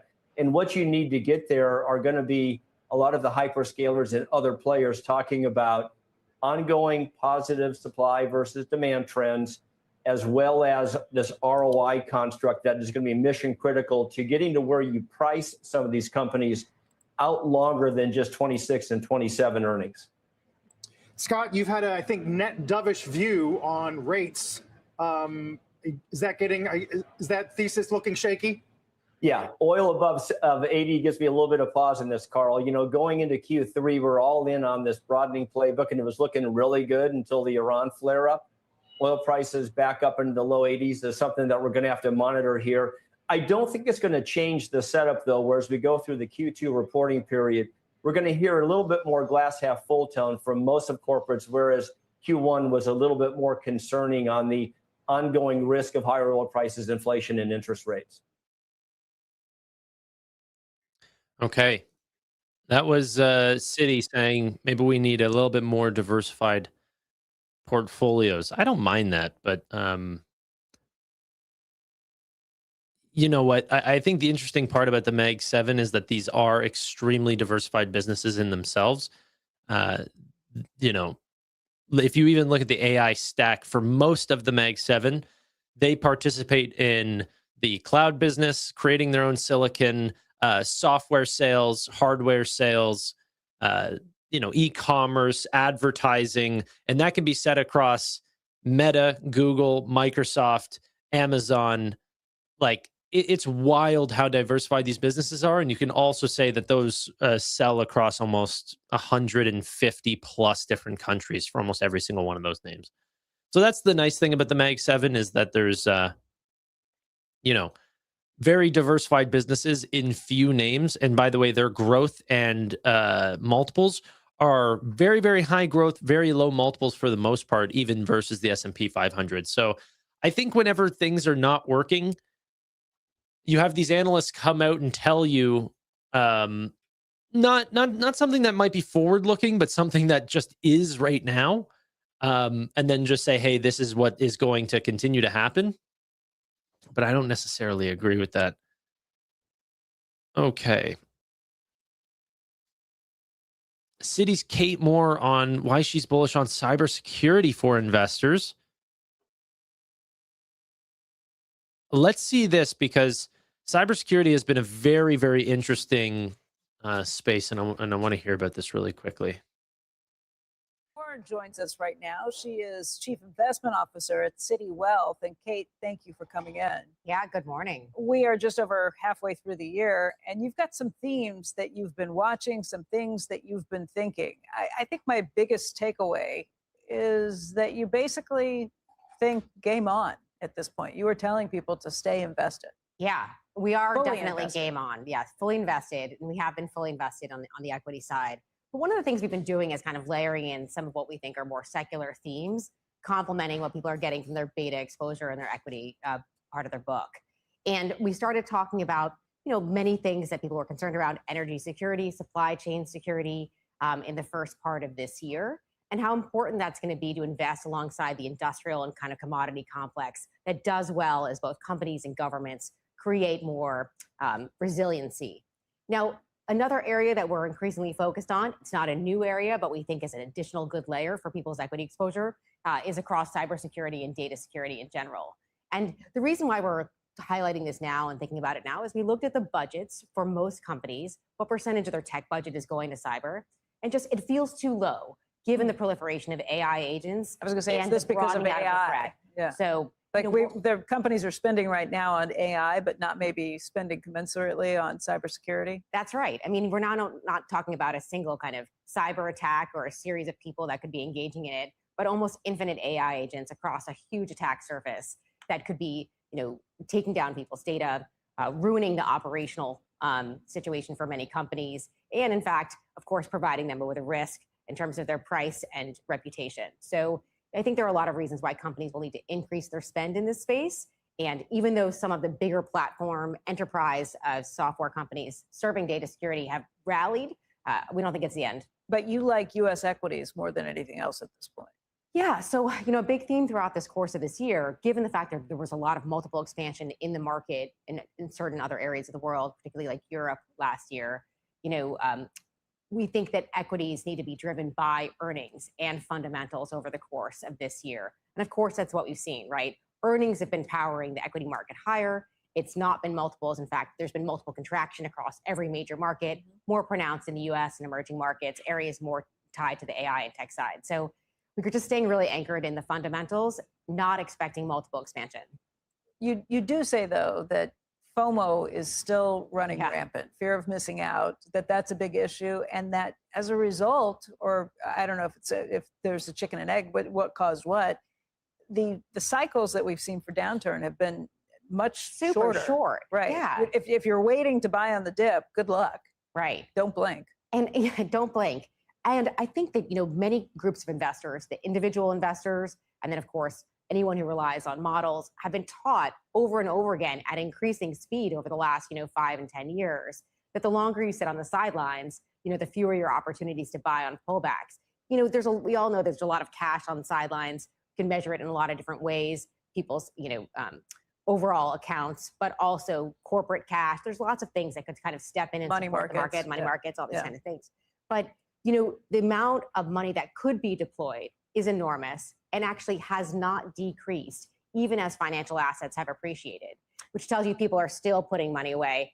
And if that's the case, and you get a pullback and good fundamental companies are selling at somewhat of a discount, then I think it's incredibly important for people to realize that you have to move quickly if you're looking for the longer term. But why do you think that is, that there's still so much cash on the sidelines? There's FOMO that's taking place, fear of missing out, but there's also like, oh my gosh, I don't want to buy after this huge run-up that we've seen and then look like the fool if there's a crash that comes. Yeah, people have been stressed out by the strength in the equity market for the last couple of years. In the second half of last year, people were like, as we know, in October and November, very concerned about the sustainability of the AI trade and whether or not we'd see productivity gains and margin improvements and all of that stuff. Of course, we're going through that same sort of phase right now, but we seem to be cycling through these periods of worry and these periods of rotation, and the overall market continues to grind higher. I would say if we were worried about a significant hit to earnings, and if that was coming from an exogenous shock or a change in our macro outlook, then I would say, okay, then we should take those worries seriously, and perhaps the drawdowns could be a little bit deeper and last for longer. But while fundamentals remain really strong and the macro environment is really supportive, I think these drawdowns are going to be short, and that's what the market participants are reacting to. They're in and fast because nothing has really changed besides a little bit of sentiment. So if you've been waiting on the sidelines the last couple of years, you just blew it. I'll just give you an example. There was a period this spring where we saw a couple air pockets, and we were looking to make some rotations in our portfolio, and it was kind of a blink and you miss it. And we had to say, okay, well, we're not going to bottom tick this. We can't be cute enough to get there. We're going to have to add when it's just because we have conviction in the fundamentals and we've done the earnings work, not because we're going to be able to time the drawdowns in the market. And we're fairly fast relative to, other investors. Exactly. So it's been hard. We need to talk about this new I was just reading through an article that came out earlier today. I didn't see this. They're talking about the NVIDIA's next GPU blockbuster. This is from The Information. Now, while I have this article, I'm not allowed to share it. It is paywalled, but I will read from it, but I'm not going to share it on screen. Anyway, they said AI developers, cloud providers, and Wall Street investors are waiting with bated breath for NVIDIA's next generation Vera Rubin system to come online at scale, likely sometime next year. Dozens of customers, including CoreWeave, Microsoft, OpenAI, Anthropic, and SpaceX, have already received a small number of test racks, each containing 72 graphics processing units. These racks will cost between $7 to $8 million a piece, compared to about $5 million for today's flagship Grace Blackwell 300 rack, one buyer tells us. Andrew Bell, NVIDIA's Senior Vice President of Hardware Engineering, said that a dozen or so manufacturing partners NVIDIA works with will be able to eventually be able to produce up to 1,000 racks per day. 1,000 racks. By our calculation, this is from The Information. By our calculation, that would translate to at least $630 billion in revenue per quarter. Of course, just because the manufacturers can make 1,000 racks a day doesn't mean they will. $630 billion a quarter? Now, that's very, very hard to believe. Let's imagine they do half of that. Like, you know what I mean? We're now starting to talk in the 2.4 trillion revenue range. Of annualized revenue at 75% gross margins, at 55% net income margin. I don't know where this is going to go. Vera Rubin, just like Grace Blackwell changed the financials of NVIDIA's entire business. Hopper changed the entire business for NVIDIA. And Vera Rubin is stacked up to be way, way more competitive in terms of its sales numbers versus Grace Blackwell. There was a report today that NVIDIA told Samsung to ramp up their NAND production, which is, also what SanDisk is really, really known for doing, by more than what Apple asks for all of their hardware products. So the step up now that they are asking for, that they're paying in advance for, is bigger than Apple's production. Like the level of build out here is immense. And we had Chris Patel on yesterday. He said essentially, we don't know when this build out is going to end, but when it does, we're going to see a massive hit to NVIDIA. And so the stock, well, it seems cheap on the numbers right now. Everyone's preparing for this eventual sell-off. But that assumes that we're at peak build out right now and that we're almost looking for when the cliff starts to turn the other way. But maybe we're just still doing this and we haven't quite found where the end of the scale up is going to be, because remember, CapEx has not only increased, but the rate of increase has continued to climb. If somehow they can produce 1,000 racks per day at $8 million per rack, that's a lot of money. Who knows? I think likely we are going to see 100% growth year over year from NVIDIA systems in Q2. That would translate to roughly $93.5 billion in revenue, and maybe even, who knows, we might even beat that. We might do 94 billion or something like this. There are some Wall Street analysts that have it as high as 96.8 billion. If this eventually gets to not 96, not 100 billion, not 200 billion, but $630 billion in revenue a quarter, boy, oh boy, have we mispriced this build out. But there needs to be demand for that as well. You need the land available to do that as well. You need memory prices in line with that. You need optics switches. You need transceivers. You need just sheer raw material, helium, like all of the things that come together to even make these racks are all at bottlenecks today. So while they might have the you know, the capability to make 1,000 racks, there's so many things that need to go right in order for them to even find buyers for, like, you know, there's so many moving pieces here that there's not guaranteed to just say, hey, you know what? Let's go ahead and immediately buy Nvidia stock today, because if they're about to, you know, 8x revenue, then this stock is heading to 10, 15, 20 trillion dollars worth of market value. We don't know. We have to match that with demand. Exactly. Exactly, Miguel. The trend is your friend until the end. Yeah. No, I get that. But the models that will be made and trained on Vera Rubin will be smarter than the models today. I think that's a fair concept to believe in, right? Especially whenever compute versus the energy costs are going up by, you know, factors of 10, you know, whether it's 10, 20, or 30 times more powerful. That's why customers are willing to pay twice as much on a per rack basis, is because they're not getting twice as much value out of them. They're getting 10x the value. They're getting 15x the value.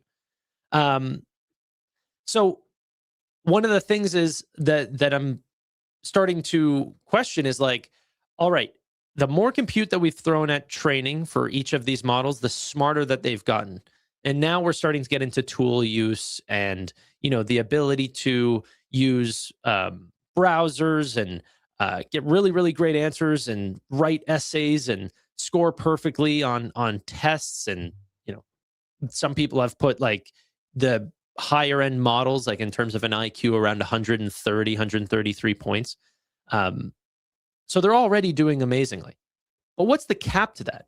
And as they get smarter, do we find new use cases for artificial intelligence that we haven't seen in the past? Will this help with self-driving? And will the models that are trained on Vera Rubins in these different systems actually be able to solve the self-driving problem faster? Will we end up having robots that work much better and identify items and know their use cases and where to put them and how to use them much quicker on models that are trained on Vera Rubin systems? So all of these things essentially add up, and you question where we're going to be based on these new, like, not only will we need to know how good the models are, but then that's trained on the systems. Then you turn around and you buy more of those systems for inference, because then you're going to want to use them more if they are smarter. I don't know. Going to have to create skyscraper data centers to help reduce land usage. Honestly, even in New York, where they've put a massive moratorium, everyone thinks New York, they think of like Manhattan or something like this. You know, you start going to other areas of New York and these things are completely undeveloped. There's a lot of land, like a ton of land. Maybe not in your metropolitan city, but that's not where we want to put the data centers anyway. So there will be no need for skyscrapers or anything like this. But before we get to skyscraper data centers, we'll have data centers in orbit. That's my likely belief. Yeah, upstate New York is massive. Yeah. Yeah. Exactly. Yeah, CoreWeave's up 10% today. That's looking great. Let's continue to read through this article really quickly. Okay, they talk about seeing some of these racks. Bell said that the upcoming Vera Rubin racks would be easier to assemble because they include almost no cables, and robotic systems handle much of the assembly. This is true. I talked about this yesterday. The time to assemble a Grace Blackwell rack was about 2 to 3 hours to put it into a rack, or to put into the individual nodes to put into the rack. On the on the Vera Rubin side, it's roughly 5 minutes. It's really just click and play. So, yeah. Despite the hoopla over Vera Rubin, this is the article saying this, the Nvidia executives I spoke to at the office emphasized the company is about more than just GPUs. Nvidia is trying to hedge against a growing list of AI rival server chips by selling non-GPU server components such as CPUs, networking switches, cables, storage, and server cooling tech. Competition facing Nvidia may be intensifying, my colleague reported on Monday that Google is cooking up a new type of AI inference chip that's separate from the company's tensor processing units. If customers want to use alternative AI server chips, Nvidia is sending a message that it is happy to sell them stuff other than just chips. That's in line with the reports from last month. This is also a report that recently came out, is the CPU quality right now that's being verified for the Vera standalone CPUs at Nvidia are blowing away their competition. There was another report today that went head-to-head with AMD CPUs and Nvidia CPUs, and Nvidia blew them out of the water. So it could show some really good use cases for their CPUs as well. Seeing real demand. This was it. Nvidia said major customers are already testing its next-gen Vera Rubin AI systems ahead of deployment. They also said that the new Vera CPU outperforms AMD's Turin, and that the platform remains on schedule for rollout in AI data centers. Okay.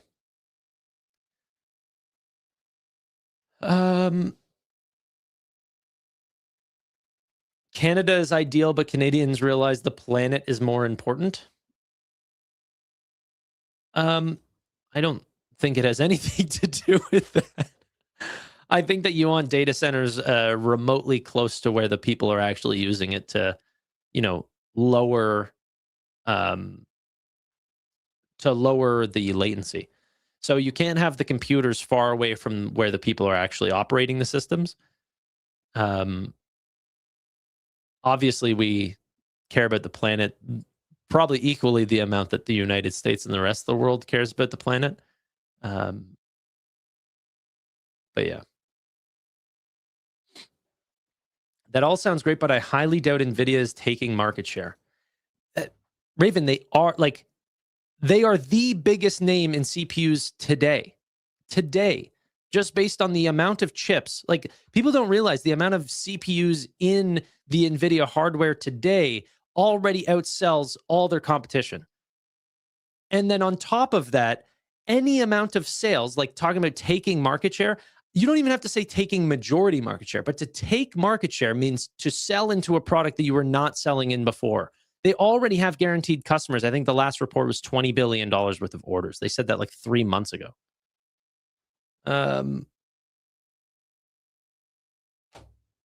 So they will take market share. Just a matter of how much.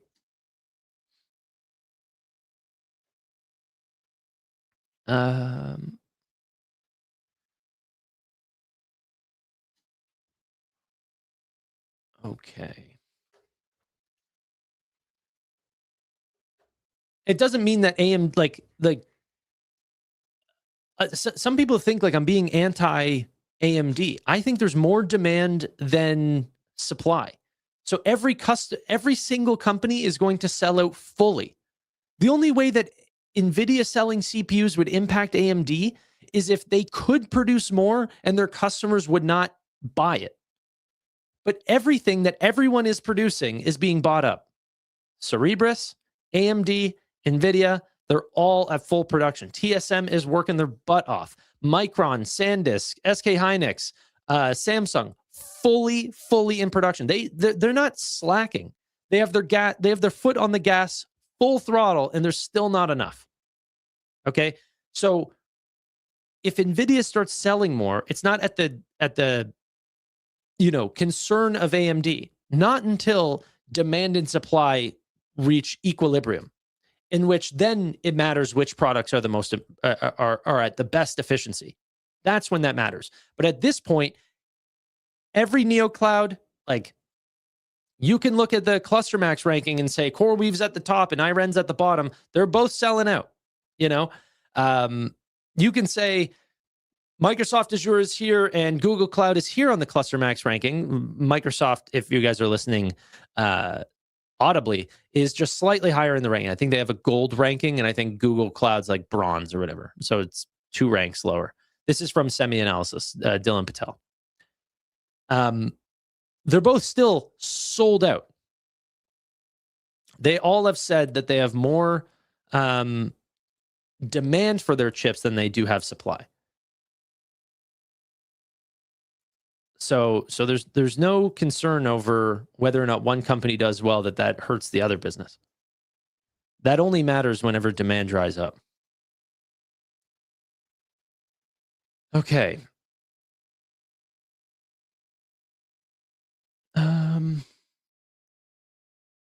What will it take to put the gas pedal on Nvidia's stock price? I'm not sure. Tanner, do you own Vertiv? Thoughts? I don't own Vertiv. I own Vertiv in the stock draft. Yeah.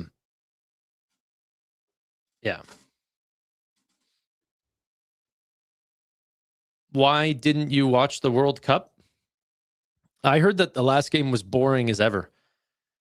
I heard the third place game, like France and whoever it was really good. So that one I might be interested in watching. And I watched some of the Canada games just because that's where I'm from, but not really a sports guy anyway. Soccer might literally be the most boring sport ever. It's like you can play better the entire time in terms of possession, all of this stuff, and it can show not at all. Like, I actually like really high scoring points because then you can be marginally better than another team. But if you put two very, very high quality teams together, it can, like, the score cannot match what the team's difference in actual skill would look like because it's just 0-1 or something like this.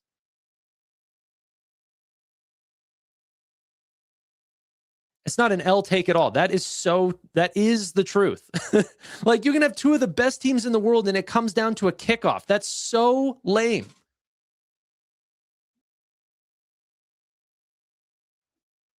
You know, I'd rather see something where you can actually see the difference in the play. And then especially whenever you're looking at, like, oh, it's a best of one. Okay, well, are we sure Argentina versus Spain, like, we're guaranteed that Spain's a better team? They won. You know? You don't know the game? I don't have to know the game. I understand the scoring. Like, I understand ball goes in the net, and if it goes in 1 versus the other team 0, that's not a lot of scoring to go off of. I don't need to know the game in order to understand that, like, there has definitely, in soccer, there's more upsets than many, many sports because of that exact reason.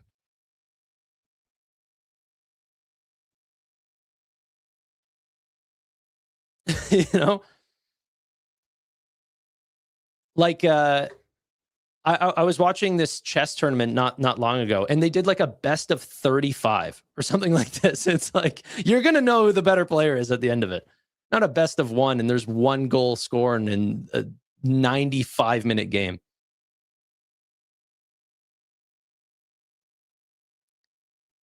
You guys can enjoy your game, but it's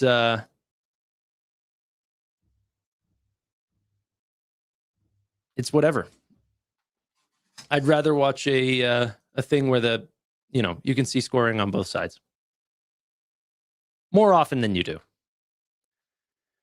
And that's why I think the France game was, a lot of people said, was the most interesting to watch because the scoring was crazy. Congrats on the reverse rage bait. Thank you, Daniel, so much. It's good to give it back from time to time. It's always good.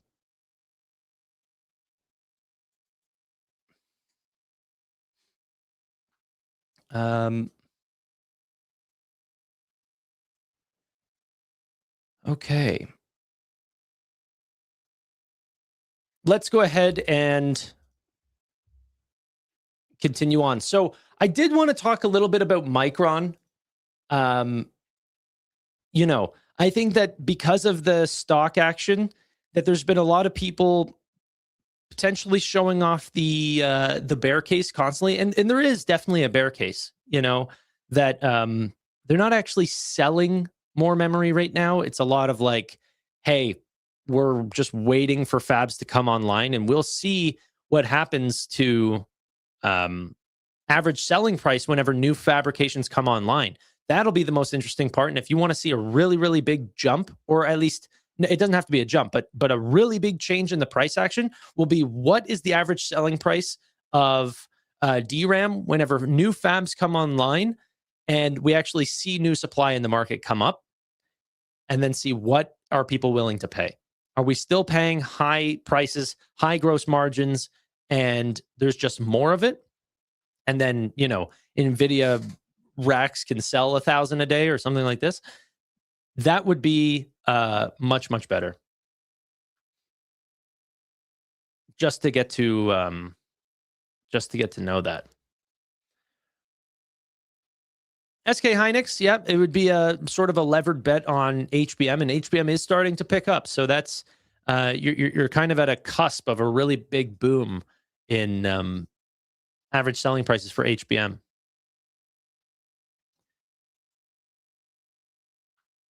Okay,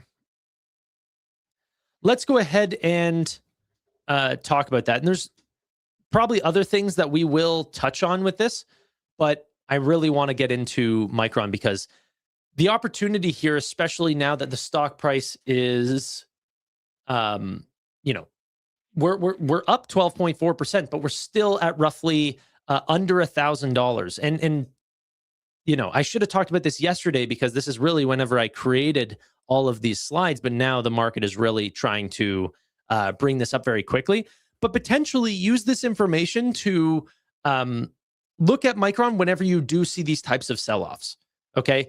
If there is an opportunity where it falls back into the 800s, just remember this information for whenever that does happen, or potentially look at it as if, you know, you're still getting this company for under $1,000, even though the height was 1255. My belief is we will likely see a higher high than where we saw back in June 25th. I think 1255 won't be the high, but obviously, like any of these build-outs, there's going to be speculation along the way. Let's jump in. Oh, there's nothing there being shared. Okay, let's talk about this huge memory opportunity.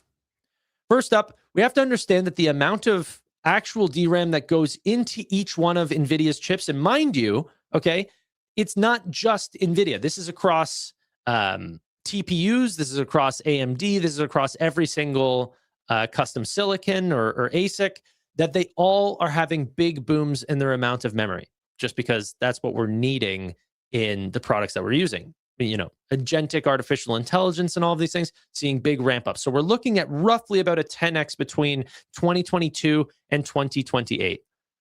Okay. And with NVIDIA's stock price jumping up or not stock price, but their revenue jumping up 85%, likely 100% next quarter, whenever we get to $93.5 billion, which is pretty much what they're calling for, that this will likely show us that on top of a 10x per chip, we're also selling more chips. So it's way more of a 10x type ramp up. And this is mainly due to the types of models that we have that are really, really popular, are the most demanding for whenever it comes to HBM pressure, okay?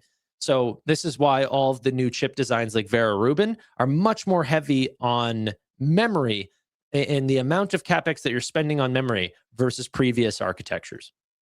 So in the last quarter, what we ended up seeing was roughly $33.5 billion in revenue, gross margins 81%, and then EPS of around $19.15. This was Micron's numbers for last quarter. What we ended up seeing was $41.4 billion. And mind you, this is almost identical to what we saw last quarter as well, where these like 20% beats from both Wall Street and Micron's own guidance. So they called between $33.5 and $35 billion in revenue. Those were their guidances for, May's quarter here. And obviously, Micron destroyed that. On top of that, that 81% margin that they called for actually came up to about 84.56% margins, meaning the cost to essentially make what they're selling is about 15% of the total cost. And this has climbed up from being 60% of the total cost or 63% of the total cost just a year ago. Okay. So this is really showing the tightness. Mind you, this is not based on new volume. The supply that we're actually giving to the market is roughly the same as it was last year because there's not new factories creating more, like if you thought about it as like or factory lines, all factory lines are fully working. Now they have to go build a new factory. Okay. The new factories are not coming online till late 2027. So this is all we have. So where does this gross margin come up from? Average selling price. Different customers tell you that, hey, we're willing to pay higher and higher prices. Please give us that demand. We would love to pay more in order to take, the product from you. So what this is also doing, because margins are like average selling prices going up, but the actual cost to run the factories that you're already running, to run the back offices and the sales teams and all of this remains roughly the same. And so margins are falling for all of these. The cost of R&D, the cost of sales general and administrative, the cost of stock-based compensation is even falling because you're not necessarily paying more for all of this growth. That makes operating profit skyrocket. Okay, you had 84% gross margins and 80% operating margins after all of those expenses that we just talked about. On top of that, you have consolidated net income at roughly $28 billion and continuing to be high, like 66%, 67% margins. So extremely high growth. Once again, year over year, that net income margin more than tripled from 20% into the mid 60s. So you're growing a company from 1.8 billion up to $28 billion in total net income growth. That's all the way to the bottom line.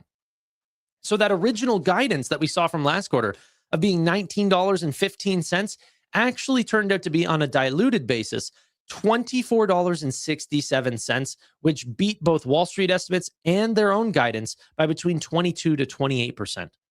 Okay, this was mind-blowing. Like the beats here were wild. You don't see this from many companies.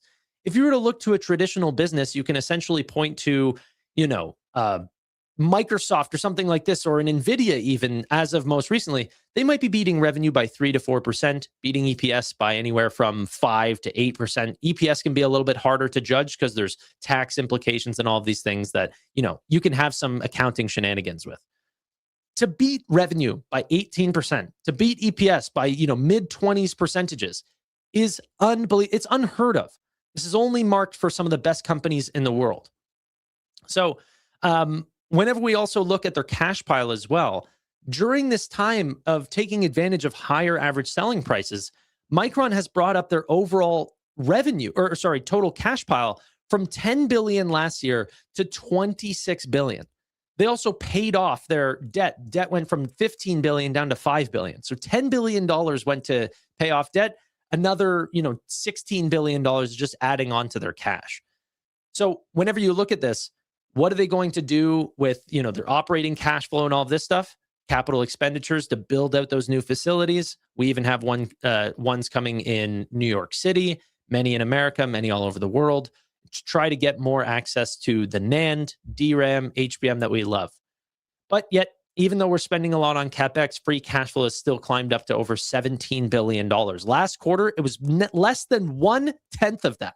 Okay, we've gone from essentially 1.6 billion, which, a year before that was 400 million. So 400 million, 1.6 billion, $17.5 billion. Okay, all of this would be extremely worrisome if we were essentially peaking out on that demand and then crashing. The interesting part about this is Q4 guidance. Q4 guidance is essentially calling for now $50 billion, give or take 1 billion. Gross margins staying at that 86% and diluted EPS of around $31. Okay. If we take a look at what that looks like, the growth is continuing to go up. Mind you, if we go back to Q3, they beat revenue estimates, which were already supposed to be, 33.5 billion. They beat that by, 18%. So this is their current estimate. Imagine what an extra 10% would look like, $5 billion more, or a 10% or 18% beat on top of that. We could be destroying numbers, almost putting up $60 billion if that's the case. But yet Wall Street actually has, and this is current Wall Street numbers taken as of today, that they are currently projecting that this growth is not going to start slowing down at least till roughly mid 2029.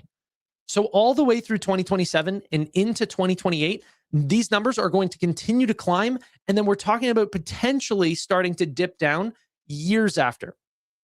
2029 and 2030, we don't quite know yet. Okay?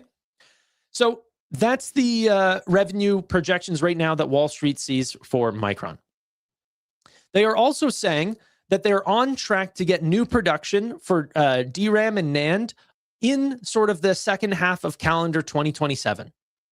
They are leveraging their massive ramp up of HBM4, so their 12 high volume ramp, which is tracking twice as fast as HBM3E, is already shipped over $1 billion. So it's not just about their two flagship products, DRAM and NAND, but they're also expanding, and those are doing well also. They also said that they signed 16 strategic customer agreements that are roughly in line of about $100 billion worth of total revenue.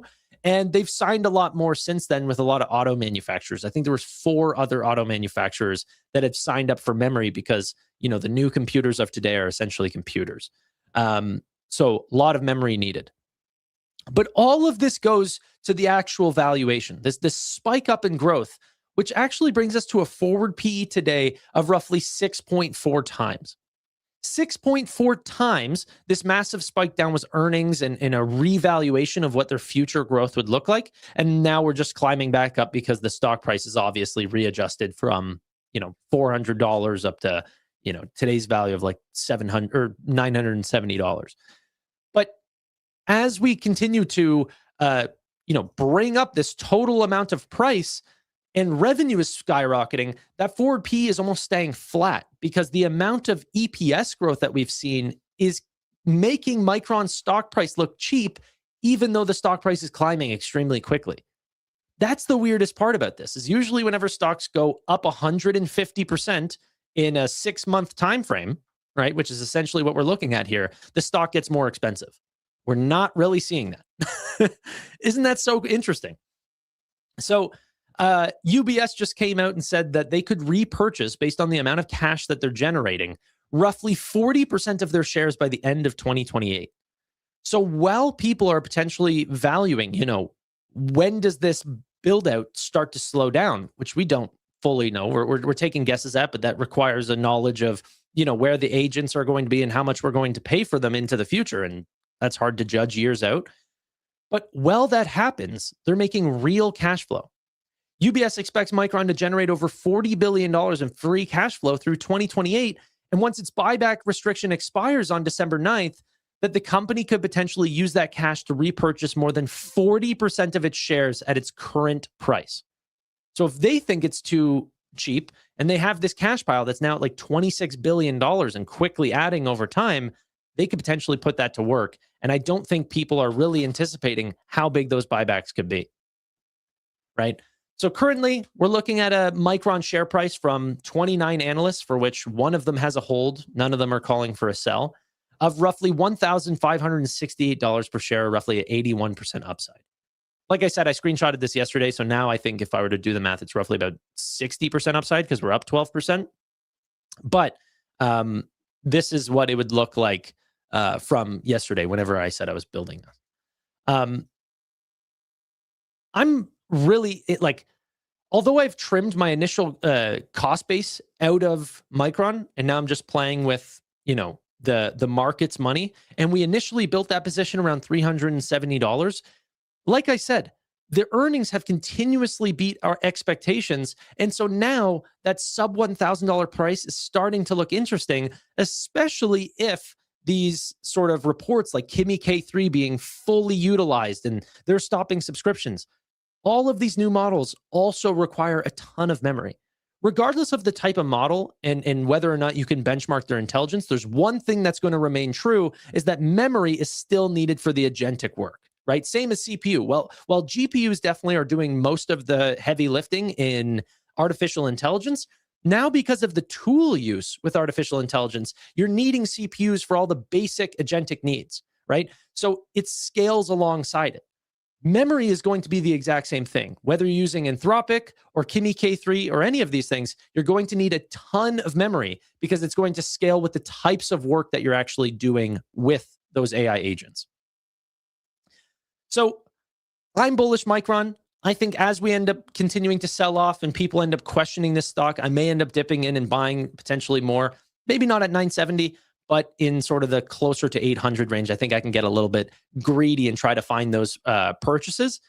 But if not, I still already have built out a pretty decent position, and am likely to hold this for the next year, 2 years, something like this, and see how I feel as, you know, we get updates on new fabs coming online and these sort of things. That could potentially change the thesis, but right now I'm just playing it by ear. All right. Let me know if you guys root beer float. Thank you. Thank you. I need to get more coffee, guys. I might put on a CNBC thing and we run a little halftime show. How do you decide that 1 to 2 years? Because that's whenever the fabs are fully booked out. And I believe that the customers like Nvidia and AMD and all of these companies that are saying they're fully booked out have full sight lines for those types of customer orders. Okay, so for Nvidia to make the amount of Vera Rubin chips that would be required from CoreWeave and OpenAI and Anthropic and Meta and Microsoft and Google, they need those orders in years in advance.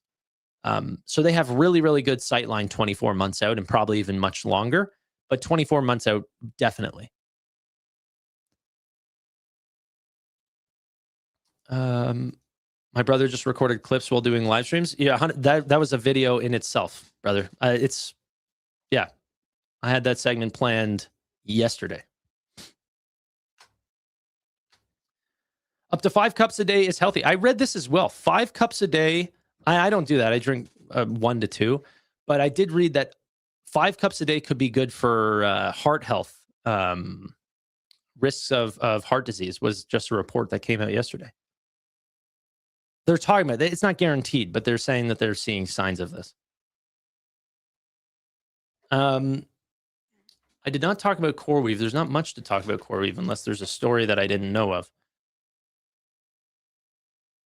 But yeah, Micron's, like, literally look at this, guys, for real.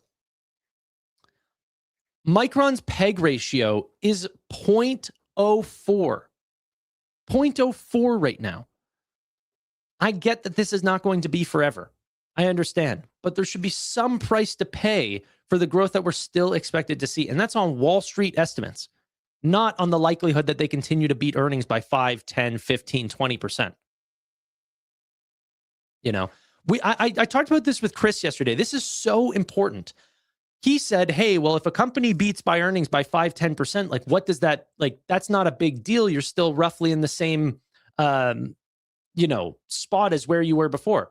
I said, like, adamantly, and I had no way to show it because I didn't think about it at the time, like, how to show you how big earnings revisions can be, because over time, Wall Street changes their earnings and the beats only come in at the day of.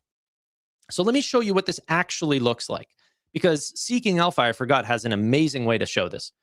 This is earnings revisions on Seeking Alpha for Nvidia. If you were to try to guide, where is January 2032's numbers going to be? So this is annually. The first time we saw January 2032's numbers was $6.27 back in March of 2024. And actually, it says $5 there. $5.19. Does everyone see that? If I move my mouse, it's going to change the thing, but it's right up here. 5.15. 5.19, sorry. As the revisions came in, we didn't go by, 5, 3%, whatever. The change became 5, became 6, became 8, 10, 12, 14, 18, 22. So the future forecasts on Wall Street changed from $5 to $22. So that is not a 3 to 5% beat. That's a, 5x, 4x beat on the total number here. And that's happening across all of these. If you look through, the trend of revisions is not, 3, 5%, even though that's what they're beating earnings by. They're scaling their numbers. 6-month trend, 110%, 113%. This is changes. These are huge, huge upgrades. And this is what earnings revisions are extremely important about. And don't let someone who has, you know, a point to sell you try to take away. Understand the companies that you hold. Keep in mind the forecasts that have changed over time. Stick to your convictions if that's what you believe in. Yeah, there's nothing in the numbers that I just showed you that looks quite bearish enough for me to want to sell.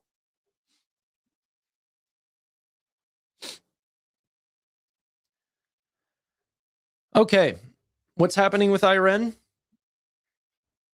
Up 2.7%. What's to complain about? This company has had a great 5-day return. You could have got this company for $32 and now it's $41.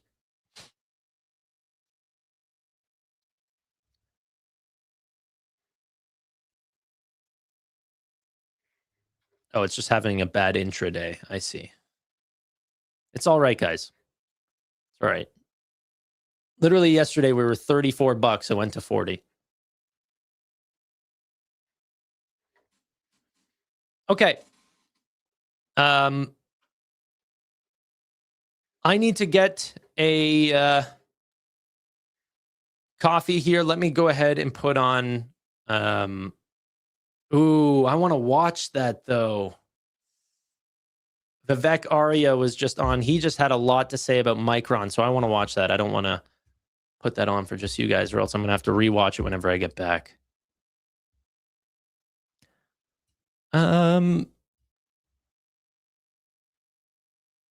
Expect action soon on sweeping new tariffs. Everything's so boring today. Even though we got earnings and like all the earnings looked amazing so far. Okay, let's have a listen to this. I'm going to go get a coffee really quick. You know, maybe fill up the water, all of that stuff. I'll be right back. On focus as cheaper Chinese models catch up. But one domestic old tech US company says its new offerings are 172 times less expensive than competitors. Yes, Cisco releasing 2 small open weight models today. Christina Partsinevelos sat down with their president and has more. Please, in today's tech check, I should say, but Christina, please break this all down for us. How does this work? It gets complicated. Well, so let's start with saying Cisco is essentially giving away AI security models for free. They're giving away the models themselves. The company is releasing a family called Antares, 2 of them open weight, meaning anyone can download them for free and then run them on their own hardware. So that's where the cost comes. They hunt essentially for known security flaws inside a company's code. Giving them away kind of takes a side in the fight right now, splitting the industry, whether AI models should be freely available to download for free or tightly controlled, like maybe what the US government is considering. President Jeetu Patel says buyers care about 3 specific things: intelligence, cost, and control. Whether sensitive code ever leaves the building. On cost, size is everything. Models are measured in parameters, the dials they learn in training. More parameters usually means smarter, but always means pricier.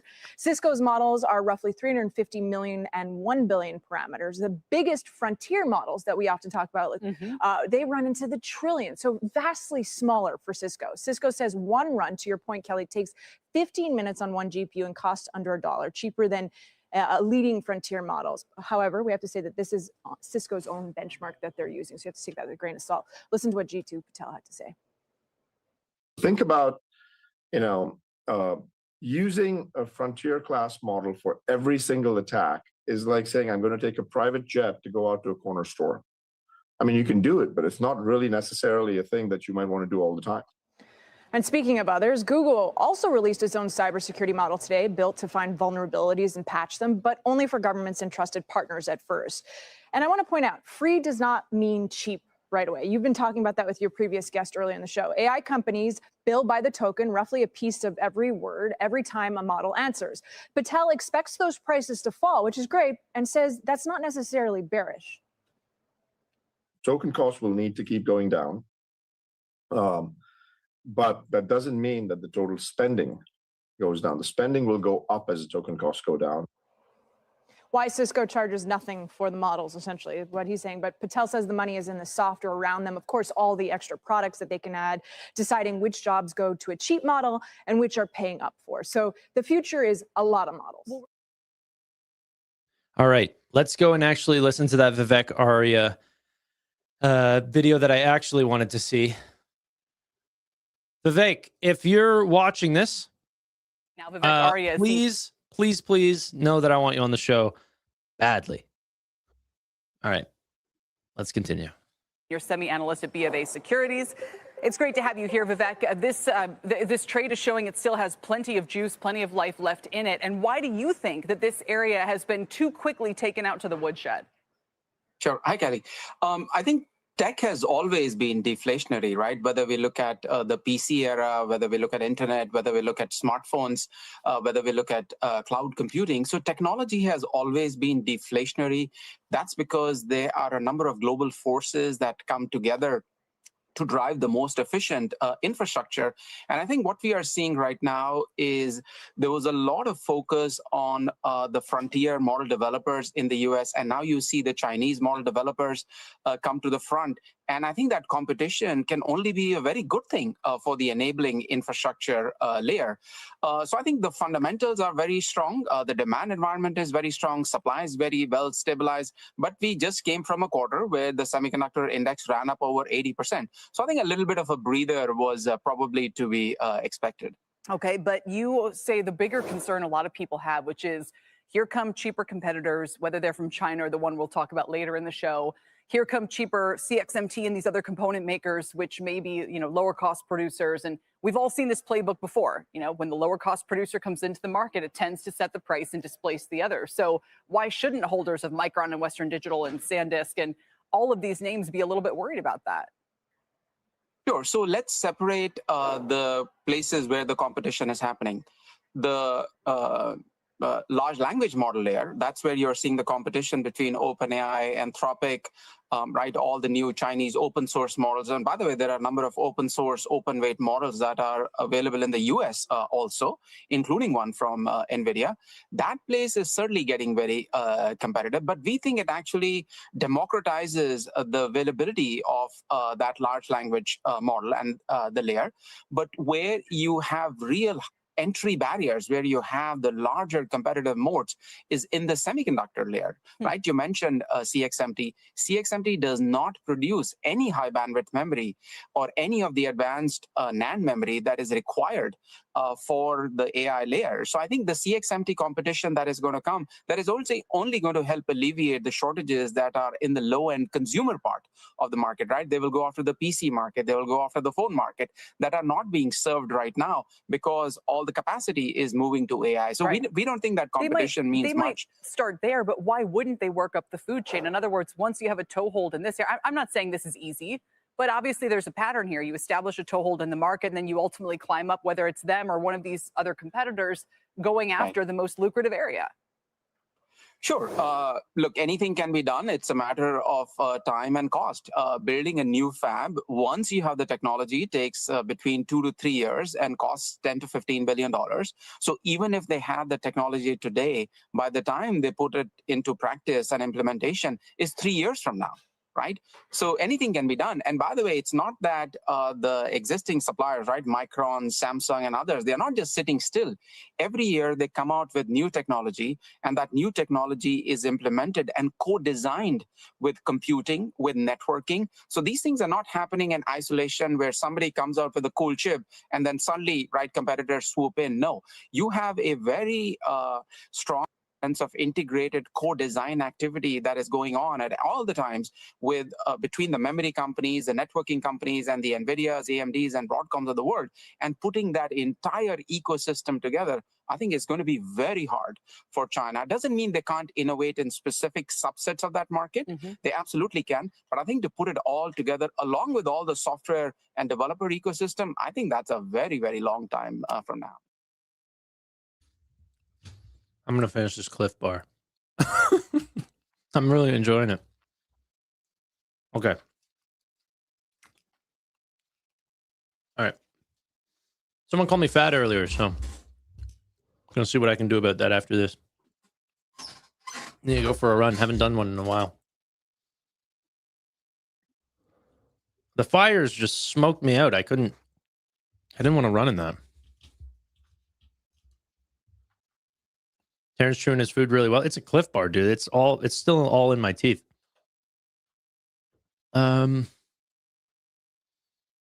Bar equals poison. I mean, there's worse things I could eat. I can't stop and make food right now. I'm live. You know? Did we have interesting news today? Yeah, a lot of interesting news. So let's go through some things. China has now said that they've successfully created a 1 gigawatt AI data center, but built with 0 Nvidia chips. This is by far the first of its kind, all with homegrown Chinese-made chips. So think like the Huawei Ascend chips and these sort of things. Yeah. So this is a big one. This is from ZAI, which also has their own harness and everything. You can just go to z.ai and use it. It's another Chinese open source model. I'm pretty sure that's GLM, right? Am I crazy? ZAI, yeah, powered by GLM 5.2. It's a really, really good model. So, yeah, gigawatt data center.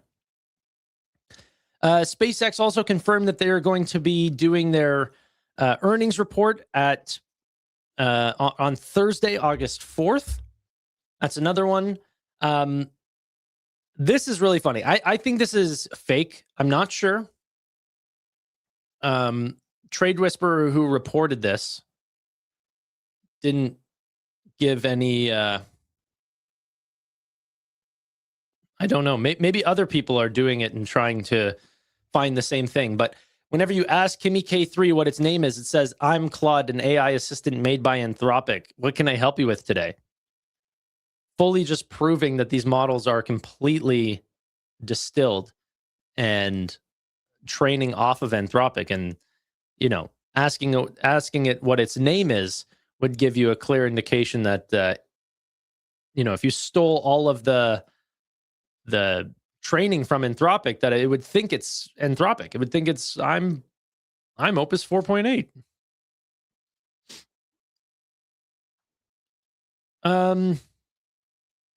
Q2 data center build-outs. This was another really big story. This, I think, was actually reported yesterday, but that Q2 data center leasing reached a record 9.6 gigawatts in Q2 alone, led by Meta, Microsoft, and Google.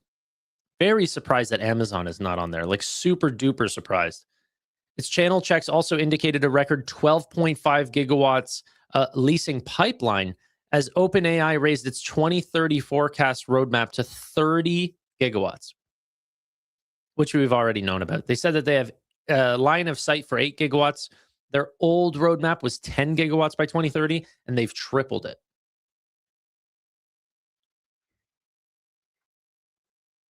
All right. I just tested it. Yeah, it's not guaranteed to happen every time. That's the weird thing. Like, if you ask the same question to even ChatGPT, it'll give 2 different answers to 2 different people. But, you know, I don't know. Keep trying it. See what it says. Maybe they've patched it since. Am I going right till close? Yeah. I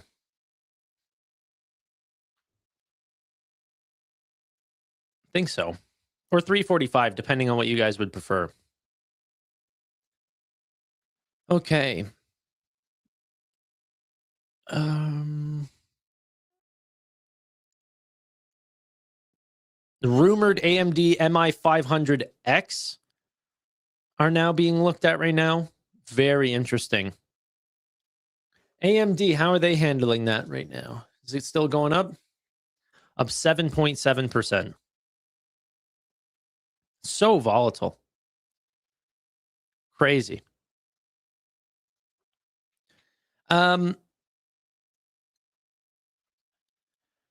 Okay.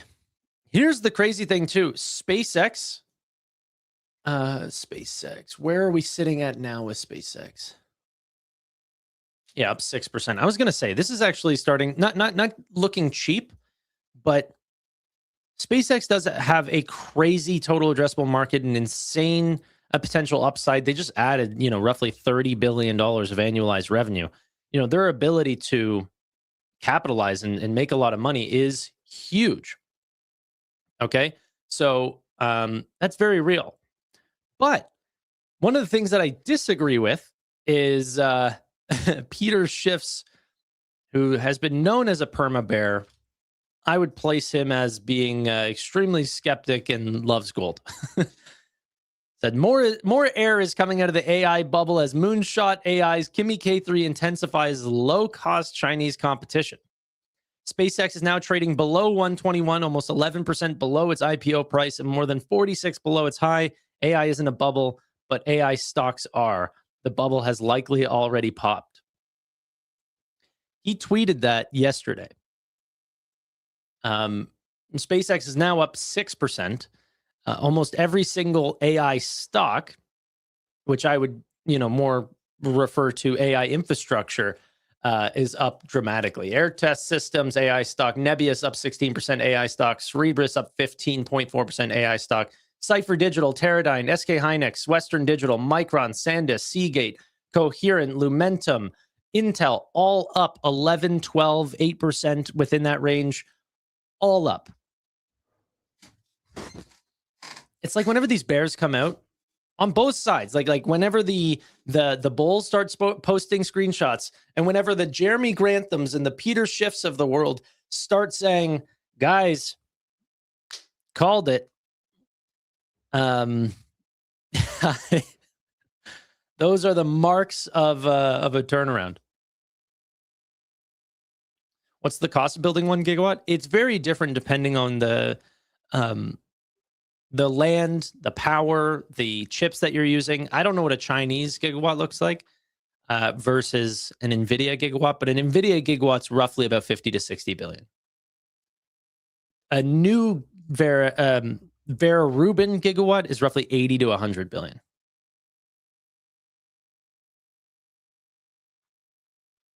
Yeah. Tiniest bubble ever. It depends. I mean, like if you want to call Micron a bubble and say that this one already popped, let's just erase what happened today, up 12. You can look at and say, okay, well, this has gone from, what did he say it was yesterday? 864. So 1,200 down to 864. It's a pretty decent haircut, 33% drop, something like that, $400 drop roughly. But also, from what point do you think that the bubble started? Like, if that's a bubble, if that's what you've been screaming to us for, mind you, since before COVID, Peter Schiff's been doing his thing for what seems like decades now, but I really started paying attention around 2016. He's been saying the same thing for 10 years. If the 10-year thing that you're warning me against, brother, like you've done your clients a massive disservice. Same with Jeremy Grantham, and that's what CNBC's what was it, Joe that I think was yelling at him. You're going to be right on a small blip. And what you've missed, like you're talking about the 10% drop, but what you've missed is the 90% gain before that.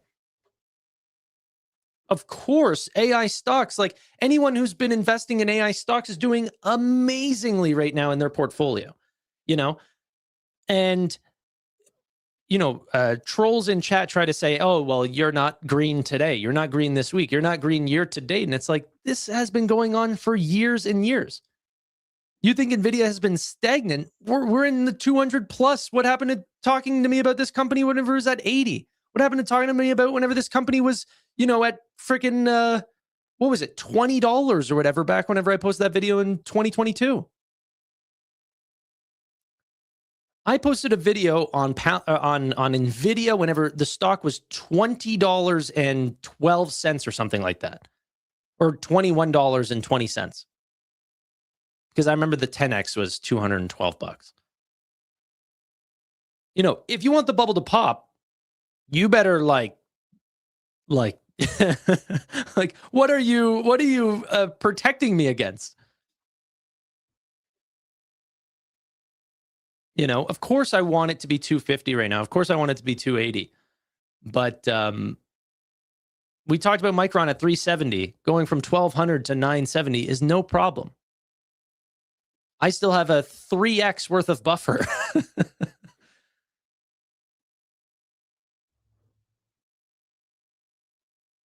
All right.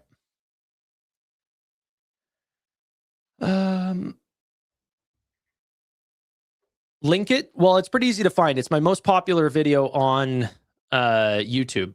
So I can put it in chat, but it's got 200 and something thousand views. Here, I'll show you. I don't know if you just heard me.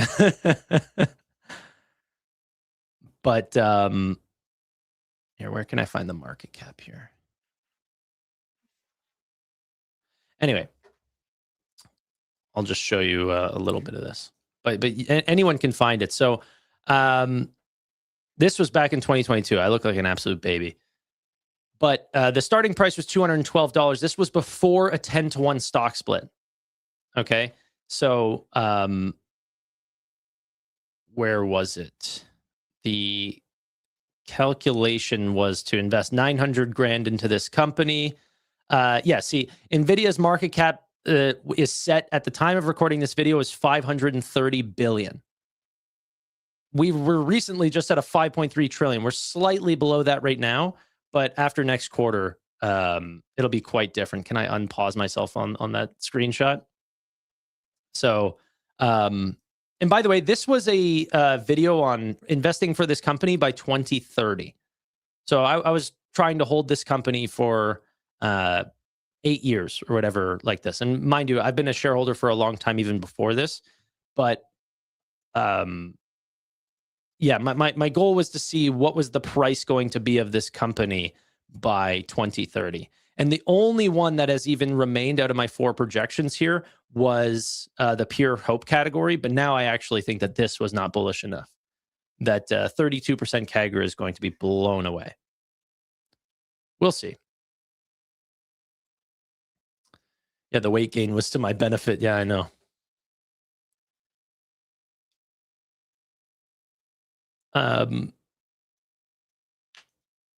Is that the better looking twin? It was a younger financial advising twin. But my conviction on that company is the same reason why I've retired and I'm doing this stuff now full time. That video is I'm just happy that video exists. If that ever gets deleted, I'm gonna be pissed.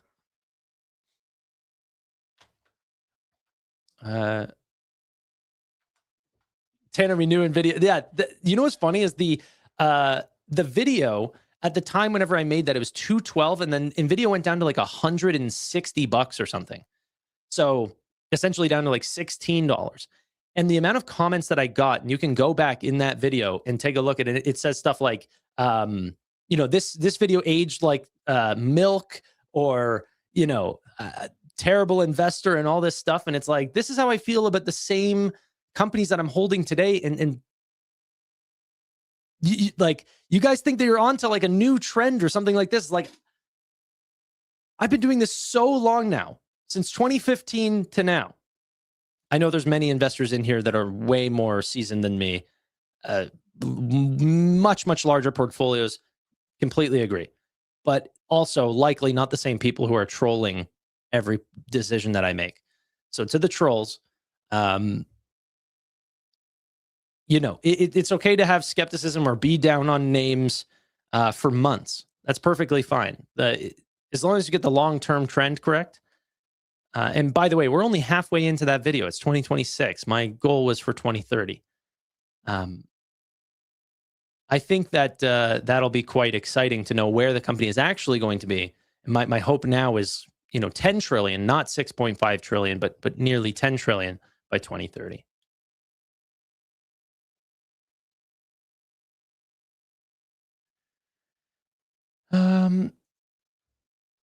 Next 10x, I'm not sure. I definitely think I have one in the portfolio, but honestly, I'm not really looking too much for 10x's right now. I'm kind of looking for like 3x's. That's like, I'm buying like way, way bigger companies right now. I don't know if it's just, you know, be safer, more to lose, whatever. But I think that there's a ton of real gains to be had at Microsoft. Meta, for example, I think is going to be huge. I think there's a lot of those types of businesses that I'm very excited to invest in. I'm not investing in Palantir right now to go from 300 billion to 30 trillion. I don't think that's the goal for me. I think the goal is to find a $300 billion company and see if this is going to be the next $1 trillion company. Like, can I see a 3x there? I like that a lot.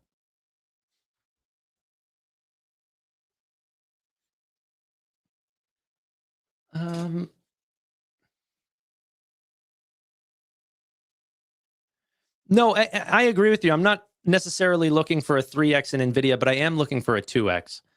I think Nvidia is going to be the first $10 trillion business. And my risk to reward, I actually think, is highly, highly in my favor. Obviously, or else I wouldn't be investing there. Oh, sorry. Yeah, 3 trillion, not 30 trillion. My bad. 3 trillion, 10x. 30 trillion beat the 100x. But what was I going to say? For Nvidia, I just know the company well. I think I know the product well. I know the management well. I like betting on founders. I have a very hard time selling businesses. So if they do well in my portfolio, then yeah.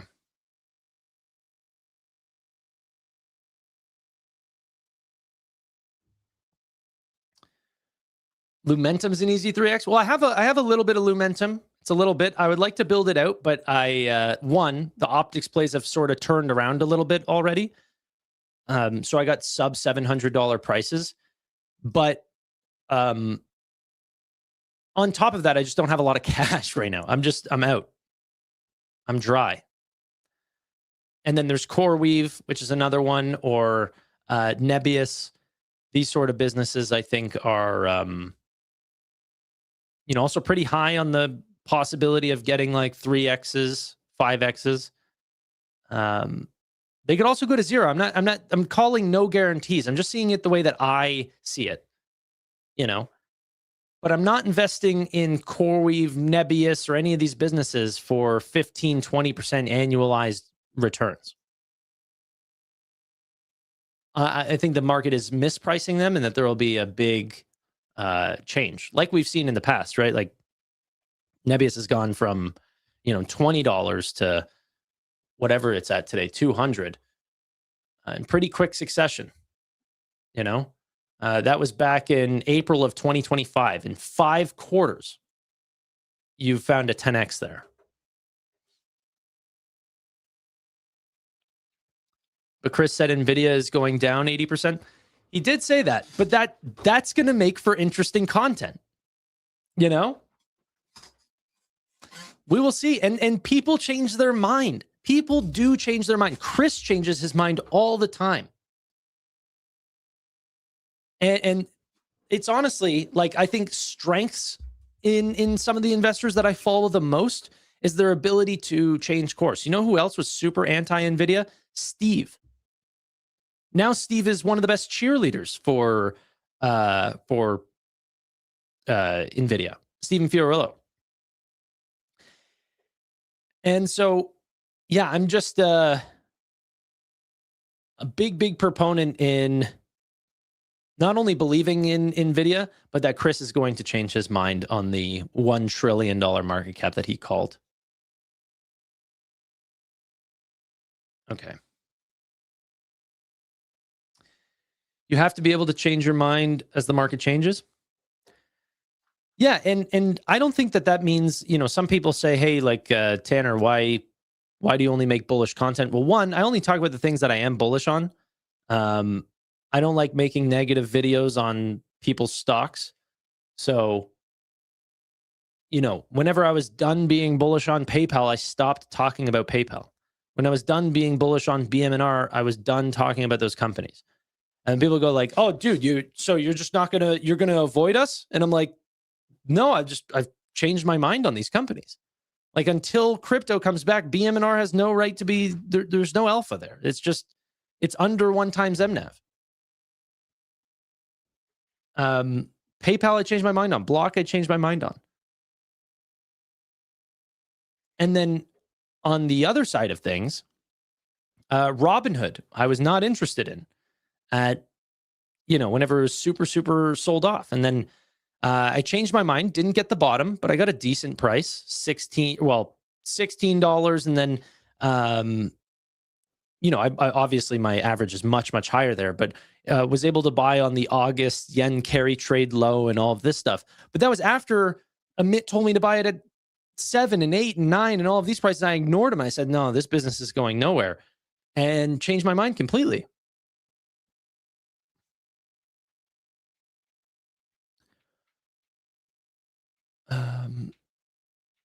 Tanner, why not invest in AMD? I think it looks expensive for me. But obviously the forecasts look great, but the PE ratio is 180. And then Nvidia, which is growing faster and has higher margins, has a PE of 31. That's what it comes down to.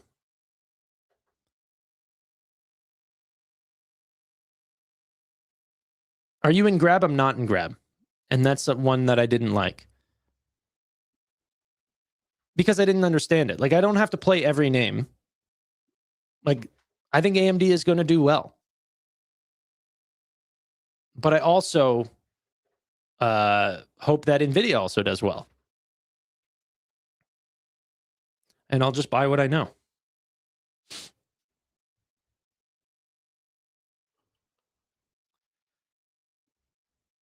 Did you sell your BM&R? No, I'm treating it the way I'm treating my crypto.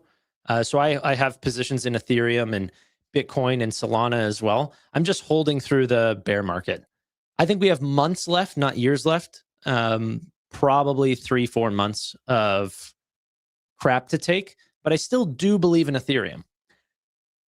So I haven't sold my BM&R. I'm not happy with management. I think that the bull case has changed. I'm not expecting outsized returns on Ethereum, but I also think it would be like selling at, you know, super lows on an asset class that I actually think is probably worth double what it is today.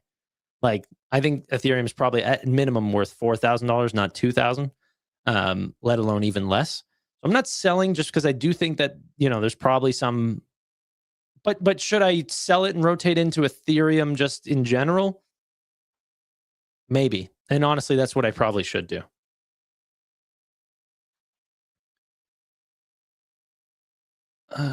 Yeah. If Clarity Act passes, then up and away. Yeah, there's also catalysts as well. That's also exciting.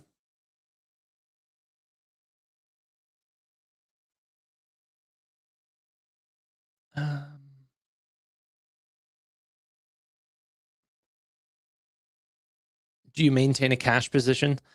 A lot of the time I do. I don't right now. I think we are in the roaring 20s for real.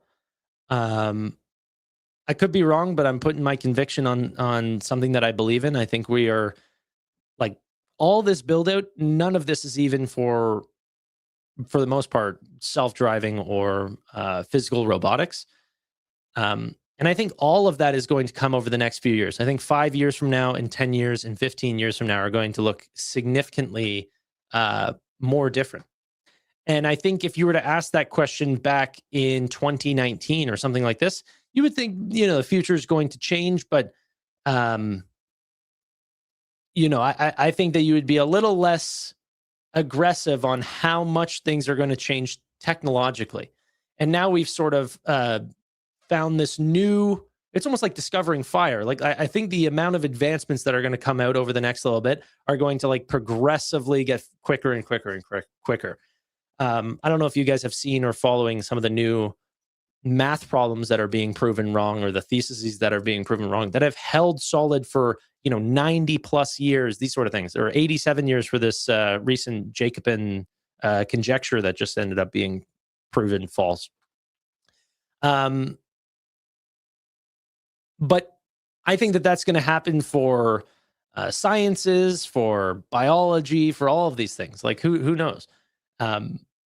So I want to be invested in the infrastructure and the continued build out there. And yeah, they proved a theory wrong, not math in general, but a theory that had held true for 87 years was in fact broken.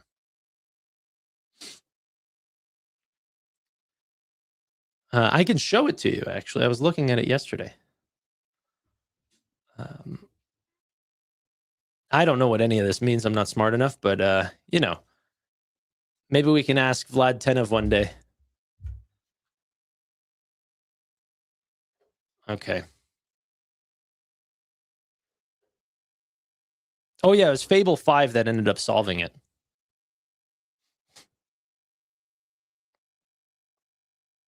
Couple of polynomials.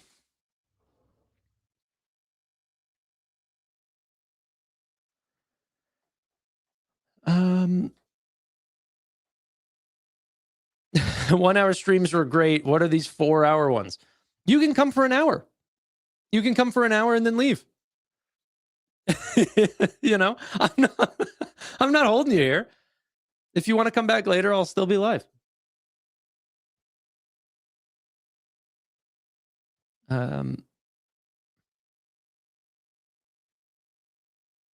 AI is supposed to speed everything up like immortality. Well, I don't know the exact. I don't know how this all breaks out. Oh, CoreWeave ended up posting first ever measured silicon numbers from Nvidia. NVL 72 is out. Let's see this. Uh-oh. CoreWeave. Okay. This is the GB200 NVL72 is the baseline here in the light blue. The dark blue is the Vera Rubin NVL72. This was a 10x improvement. You ask me why? There can be a potential, what do you call it? Why they can charge twice as much is because you're getting a 10x improvement. This is actually part of Burry's, and by the way, this is not speculative. This is measured. They measured this with their verified NVL72 rack. So this is what customers are actually getting. Not that they want to get, what they will get. So of course you're going to be buying more because the output is essentially 5x more per dollar spent.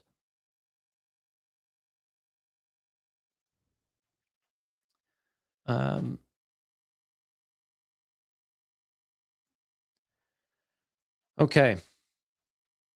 Pretty bullish Nvidia. So Michael Burry thinks it's fake. No, he doesn't think that this is fake.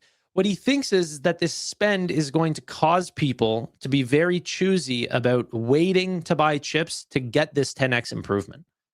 Why buy Grace Blackwell chips today whenever in a couple of months you can get a 10x improvement from Vera Rubin NVL72s? He thinks like the upgrade cycle is going to be really quick, and therefore, because it's so quick, companies are not going to see their money out of depreciating chips for 6 years, because you don't see your money back after you buy these chips right away. They need to run for long periods of time, 4 years, 5 years, 6 years, depending on how the company depreciates it. So if companies are automatically dumping their old chips and buying the new ones after 2 years, but you're depreciating those chips over 6 years, you're almost like creating a depreciation debt that would stack over time that you'd never be able to get rid of. And it means you're falsifying your earnings. It means that you're not being truthful to how unbelievably terrible your company is truly running. I'm not saying that that isn't a possibility or something, but right now what we're seeing is Grace Blackwell chips are unbelievable. We have GB300s that are online today that have made massive step changes from the chips before, and yet we still see Hoppers at full capacity. We still see Ampere chips, the architectures before Hoppers, still at full capacity. Why? Because there's use cases that require extremely advanced chips to be used, the Fable 5 actions and stuff like this. And then on the other side, Ampere can run some of the lower level workloads that people have, just because just the amount of usage online has essentially skyrocketed. You can look to like Cloudflare and some of those businesses just to see like the amount of traffic online now ever since AI agents has just exploded. But there's no amount of activity online that happens without chips. You know what I mean? Like there's no offline internet activity. It's all running through some sort of computer or another. Some server.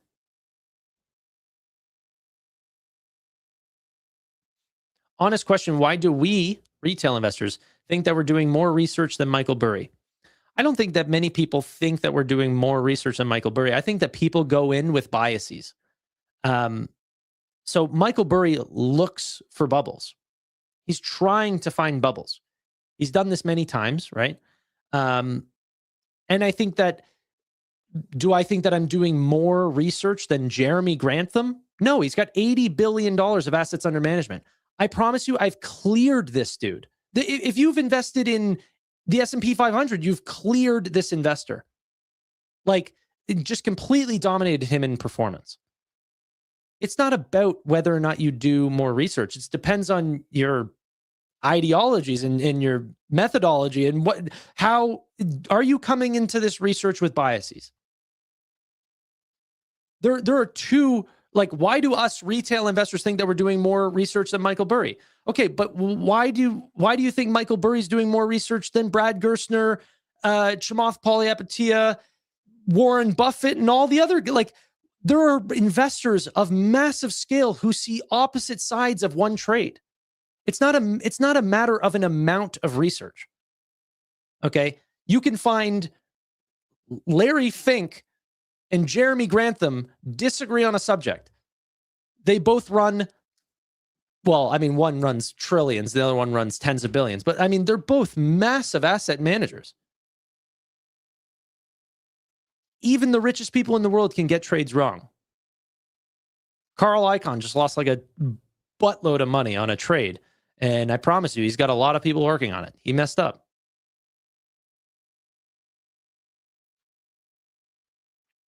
I don't know. I can't guarantee the future is on my side, but I'm telling you guys why I believe what I believe. I could be wrong. And so can Michael Burry. Okay? And it's not a matter of who has more money.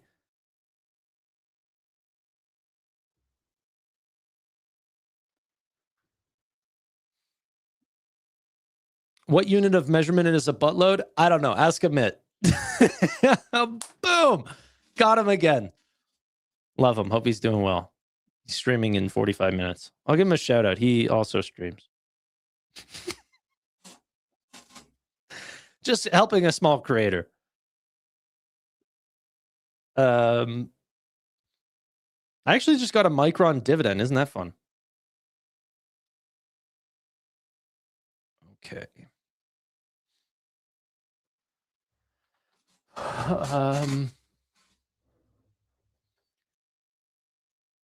You finally decided to work, Tanner? Yeah, I am working these days.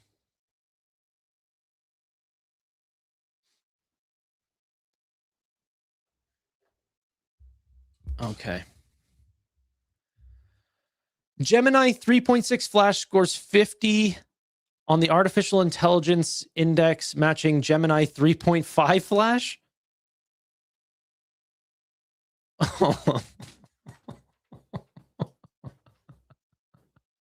I was so questioning that they put this model out, because I'm like, dude, like I like how they even put it on the lower end of 50. Like there's a decimal point and it's actually lower. Because they literally delayed their new model upgrade, and then they end up putting this out, and I was like, today, and I was like, what is this? Like, what happened with the delays? So funny. Very fair. Appreciate you addressing the question. No problem, Mel. Thank you for the good question. I really enjoyed answering it. Like I said, that doesn't make me right, but that's how I see it.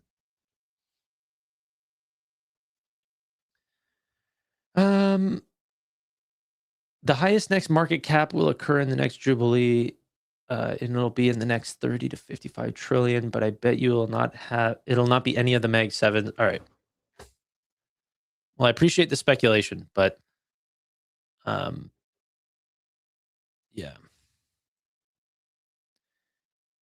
Mr. and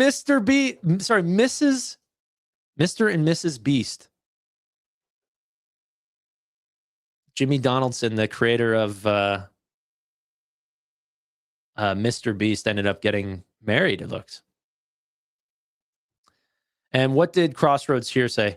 CoreWeave comes in first again with Vera Rubin, this time with the first measured test. This is critically important as performance per official specs. White papers can differ materially from performance in real environments.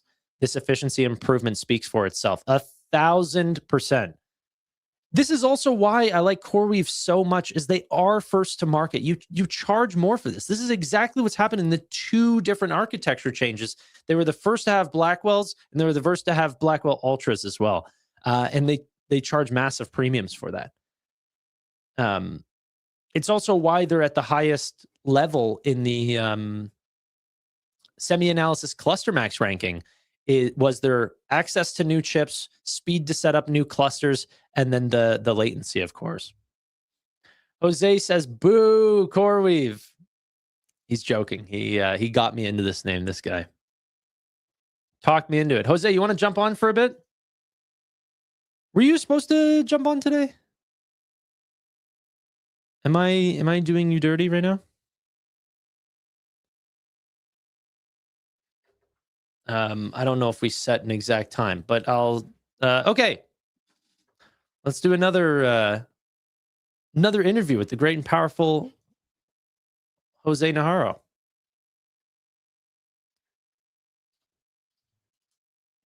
Okay, I sent it to you over X, brother.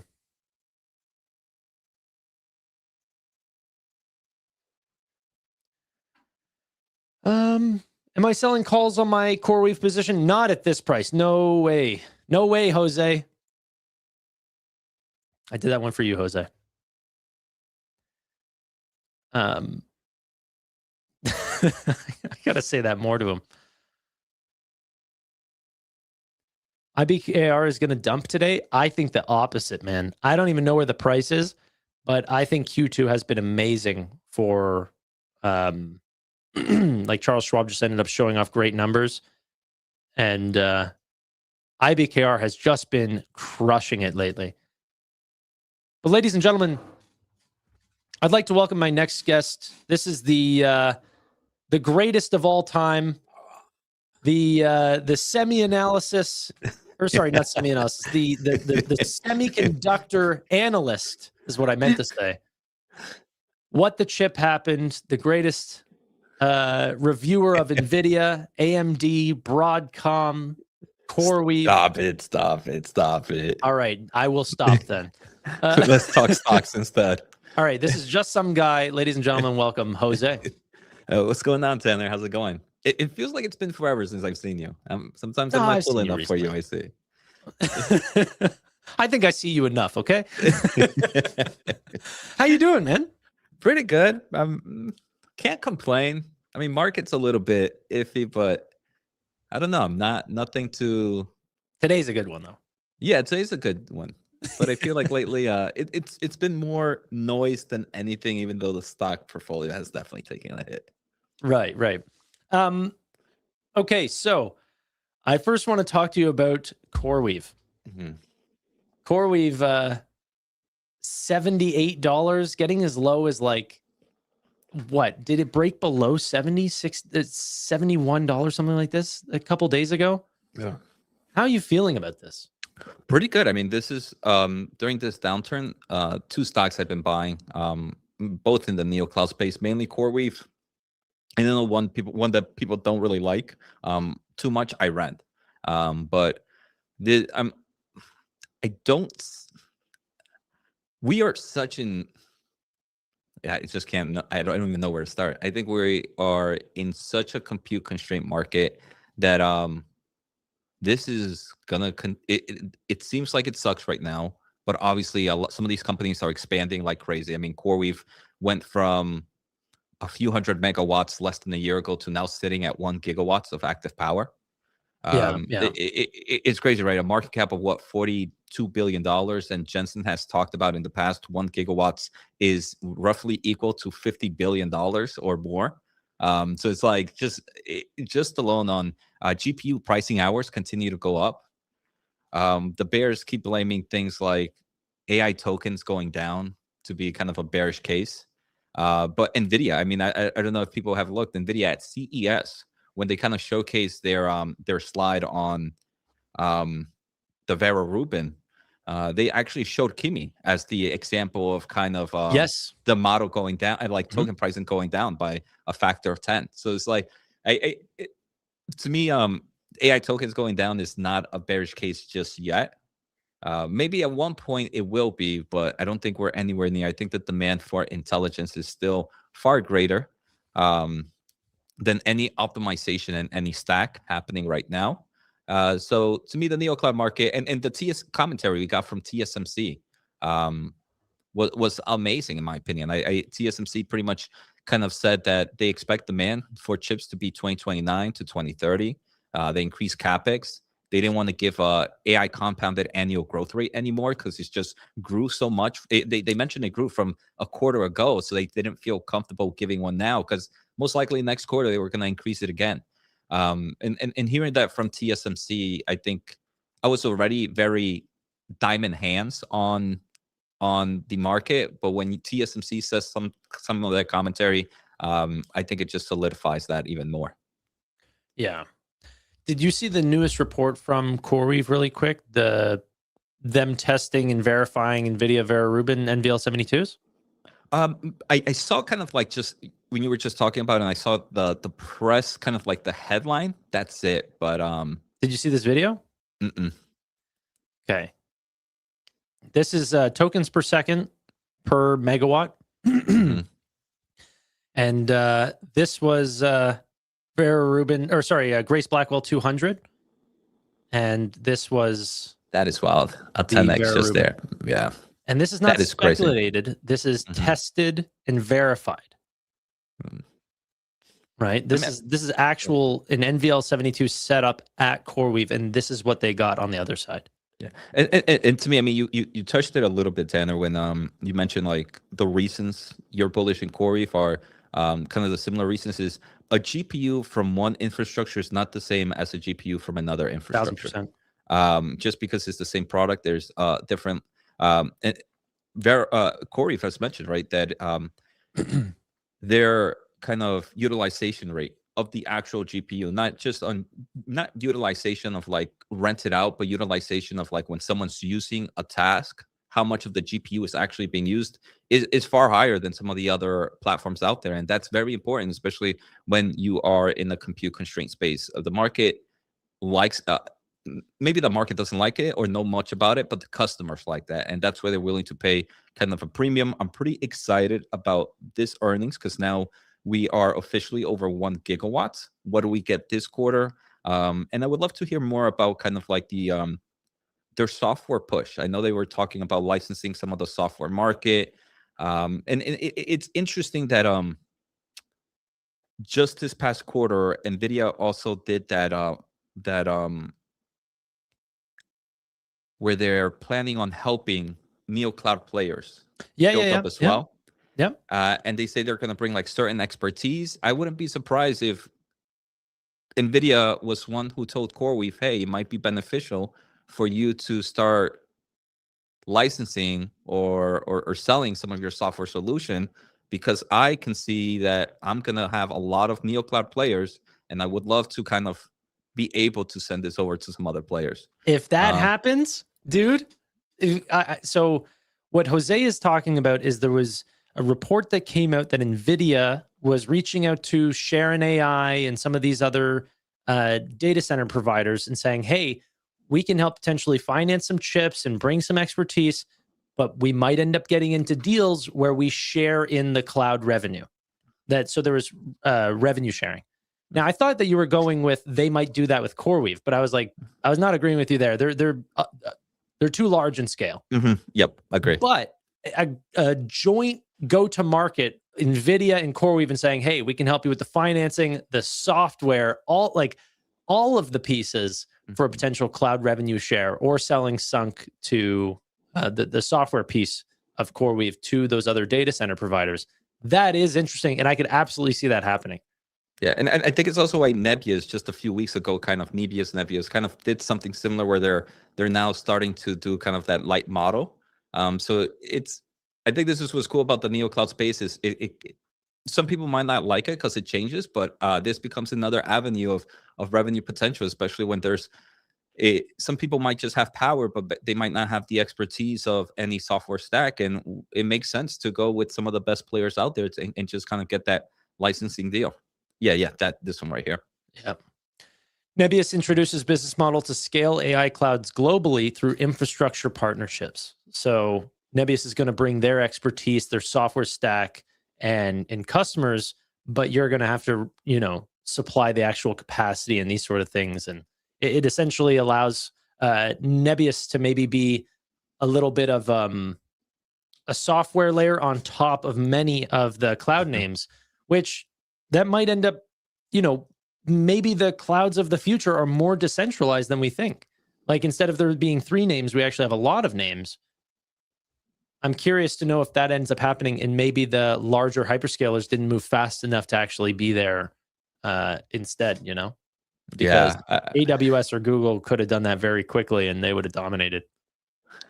So I'm pretty excited about this earnings. I think I don't obviously I feel like every earnings I'm excited, but it's just because we get to learn new things. We get to see how this market is moving. I'm pretty excited to see what Google announces tomorrow. Do we get CapEx raise? Do we have questions about their Gemini models? I know they released a new Gemini model today, a few Gemini models today, but we've heard rumors that they were hitting some hiccups. Like what's happening there on their AI solution. So I'm happy for the commentary we might get tomorrow. Yeah. Are you at all interested in what Tesla has to say around semiconductors and these sort of things? More just if he, the only thing with Elon now is he likes to share little tidbits here and there. So maybe if we get a little bit more about the Terafab, okay, that would be cool, right? The Terafab would be cool. He also likes to talk a lot. I mean, in the past, he's talked about potentially kind of having like a mobile data center with when your car is not being used. Like, I don't necessarily care about it, but like just innovation thoughts like that is what I would be more curious of. Like, what is he thinking about the AI space? It doesn't necessarily mean I believe where he's going, but it's like, oh, this is interesting that this is where engineering thoughts are happening right now. So I think it's going to be more like on the commentary. If anything specific, it's just more on the Terafab and how that's progressing. Did you see this Sunrun story that happened recently? Sunrun? No, I don't think so. Sunrun and I think Tesla as well and Renew Home have announced a partnership to create the largest distributed power plant in the United States by providing more than 16 gigawatts of flexible power capacity to utility and hyperscale data centers. My understanding is that they have a ton of these solar cells on top of people's houses, and a lot of people are not using their full batteries to go into their own residential homes. And so to sell that back to the grid and potentially go towards data centers could be something that individual homes or Sunrun and Tesla might be able to, similar to the car type thing, Yeah. but for solar panels residentially all around the world or all around the United States. I think this is why I enjoy when we're in shortages. It drives innovations all over the scape, right? So I didn't hear about that, but it's pretty interesting. And it's pretty, yeah, that would be pretty cool. I mean, if we can, wherever we can find energy, I mean, it would be bullish, but it's also showcases how crazy of a demand we have for this AI space. I mean, Claude, I think, was broken today, right? For a few hours. I don't know if it's still broken, but it was broken for a few hours today. I know with Fable 5, it's now going to be part of the Max subscription, which I'm somewhat happy about. But it showcases that this is it's more of a compute story is where we're at right now. Yeah, there's something interesting with the token limits, right? Like there's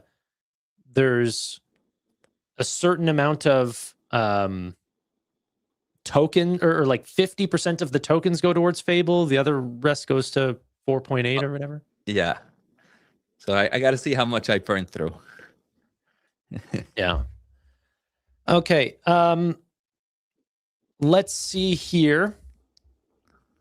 Microsoft ended up expanding with Mistral as well, another multi-billion-dollar deal. To my understanding, I don't know if you've seen this already, but it seems similar to their deal with NBIS, that they can't build out fast enough, and so they're looking for data center partners to expand their capacity.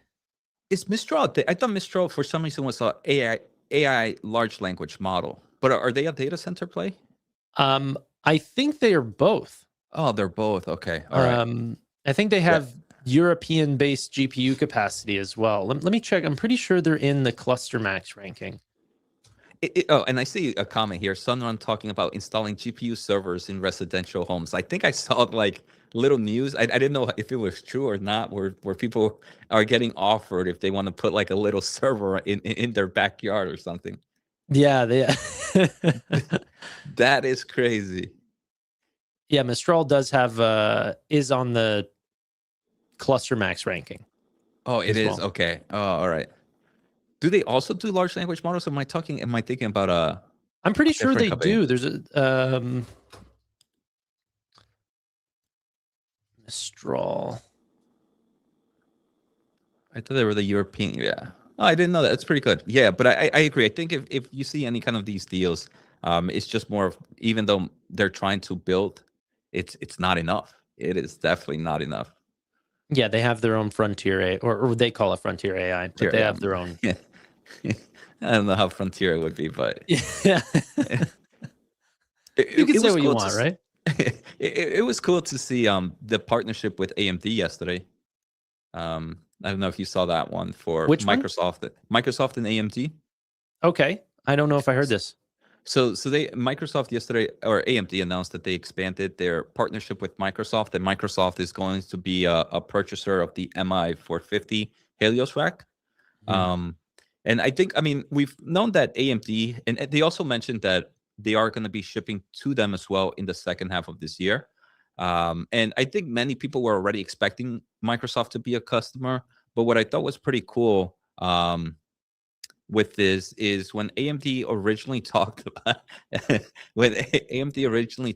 the MI450 Helios, they were really only tracking OpenAI to be a customer of them in the second half. And then we kind of saw the Meta Velocity here. Thank you, Velocity. But they were only tracking OpenAI. Then last quarter is when we got, or 2 quarters ago, we got the Meta deal, and they mentioned Meta was also going to be part of the second quarter or the second half. Now with Microsoft being in the second half, I think there's some potential here for some nice growth with the MI450 in the second half of this year. But I don't think it takes anything for Vera Rubin. I am still of much Nvidia is going to destroy this market. Yeah, and that's the thing. I don't just because I have belief in Nvidia or something like this does not mean that I have less belief in AMD. I think that whenever demand is way outstripping supply, everyone is going to sell at full capacity. Yeah, everyone's going to beat their numbers. Yeah, TSM can only go as fast as TSM can go. It's not like we're we're trying to see who can grow faster. It's who already has the capabilities to sell out at the max that they can sell out. I think TSMC, TSMC during the earnings mentioned that they welcome Intel in the advanced packaging side because for them, TSMC, they can melt front wafers, they can make a lot of them, but what's holding a lot of their customers is the back end, which is advanced packaging, because if you can't complete the chip, no one's just going to make a full order of your front wafers. So he said, if Intel can come in and help us out with this supply chain crunch, it would allow us to even sell more front-end wafers chips. When a company is welcoming a competitor to come and take some of the excess, I think it just showcases how crazy of a shortage there is in the space. You talked about some of the Neoclouds and talking about purchasing CoreWeave and IREN. I don't have problems with either one of those. Both ARRs got upgraded. Well, I mean, one recently got upgraded. IREN looks amazing. NBIS was not on that list. Yeah. What's going on? To me,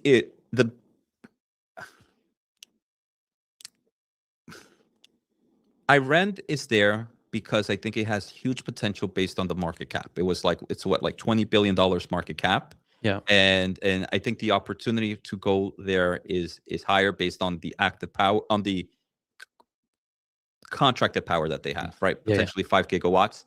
I also really like the partnership with Nvidia, which allows them to build more GPUs that are short-term rental with that. I forget what that's 2 point. They during their earnings, they did 2 announcements with Nvidia. It was one was kind of the opportunity or optionality to invest in them. I don't really care about that one too much. It would be nice, but I don't really care. The other one was Nvidia would do like a backstop. And any of these backstops are really much Nvidia saying, I know there's crazy demand. I don't want you to just build a data center for one special player. I want you to build something for the hold on, give me 1 second. My parents just texted me something very important. Sorry. Come in. I'm in a meeting. But these backstops are meant for allowing them to build a data center without any real big customer, and allows them to have more GPU hour pricing. And I think that's very bullish in this current dynamic. So to me, the $20 billion and that the recent acquisitions of a software stack, the recent acquisitions of some companies in Spain also was bullish. The reason NBIS is not on the list is it has the same market cap as CoreWeave, and I just can't picture myself buying NBIS right now over CoreWeave, because if you're telling me you have 1 gigawatt of active power and you're going to go to almost 2 gigawatts of by the end of this year, why would I pay for someone who has like 400 megawatts of active power? If I know companies are paying a lot in prepayments and your debt is not going to be the same, I just feel like there's maybe not NBIS is overpriced, but then CoreWeave is underpriced in my opinion. And if I'm paying about that $40 billion, $50 billion market cap, I'd rather pay to the one I believe is underpriced. But there is a difference in, if you look at the revenue and EBITDA and stuff like this, that's not including the minority stakes that NBIS has. They have ClickHouse, they have AV Ride, they have Toloka. You know, CoreWeave really doesn't have a portfolio like NBIS has. Yes. And then on the other side, market cap is different than enterprise value. You know, what's their cash and debt situation? CoreWeave, and by the way, I'm bullish on both, but I'm just giving you in the audience a fair thing here. I would say for me, when I'm looking at these investments, I agree, and this is one of the things that gets me excited about NBIS is all those other opportunities, right? All those are pretty much option calls for anything. The AV Ride market, and then the kind of investments in ClickHouse, that's doing extremely well, right? Extremely well. I think the valuation of that continues to increase.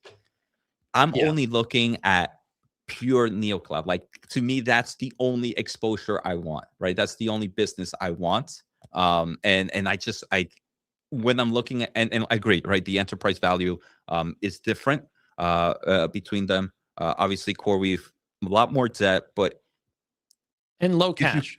Low cash. And if you kind of just look at the active power compared to, like, we've heard from IREN that a few, they kind of giving you like the GPU expenses needed for X amount of megawatts power.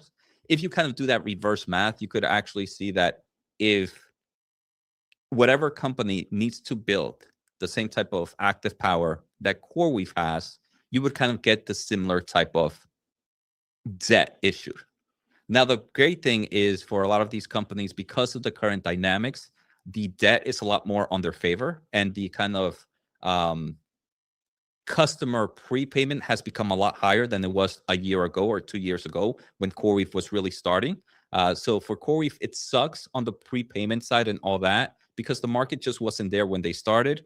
But I think on the bright side is now they have these massive amount of active hours, and if the contracts start ending, they can start shifting to either more short-term contracts, which is what the market is favoring. And I know that's what Nebius is really benefiting out of right now, right? Because they have more of like enterprise customers, and these 3 to 6 month contracts tend to have higher margins and are really strong. But to me, the active power is just my biggest bullish sentiment for CoreWeave.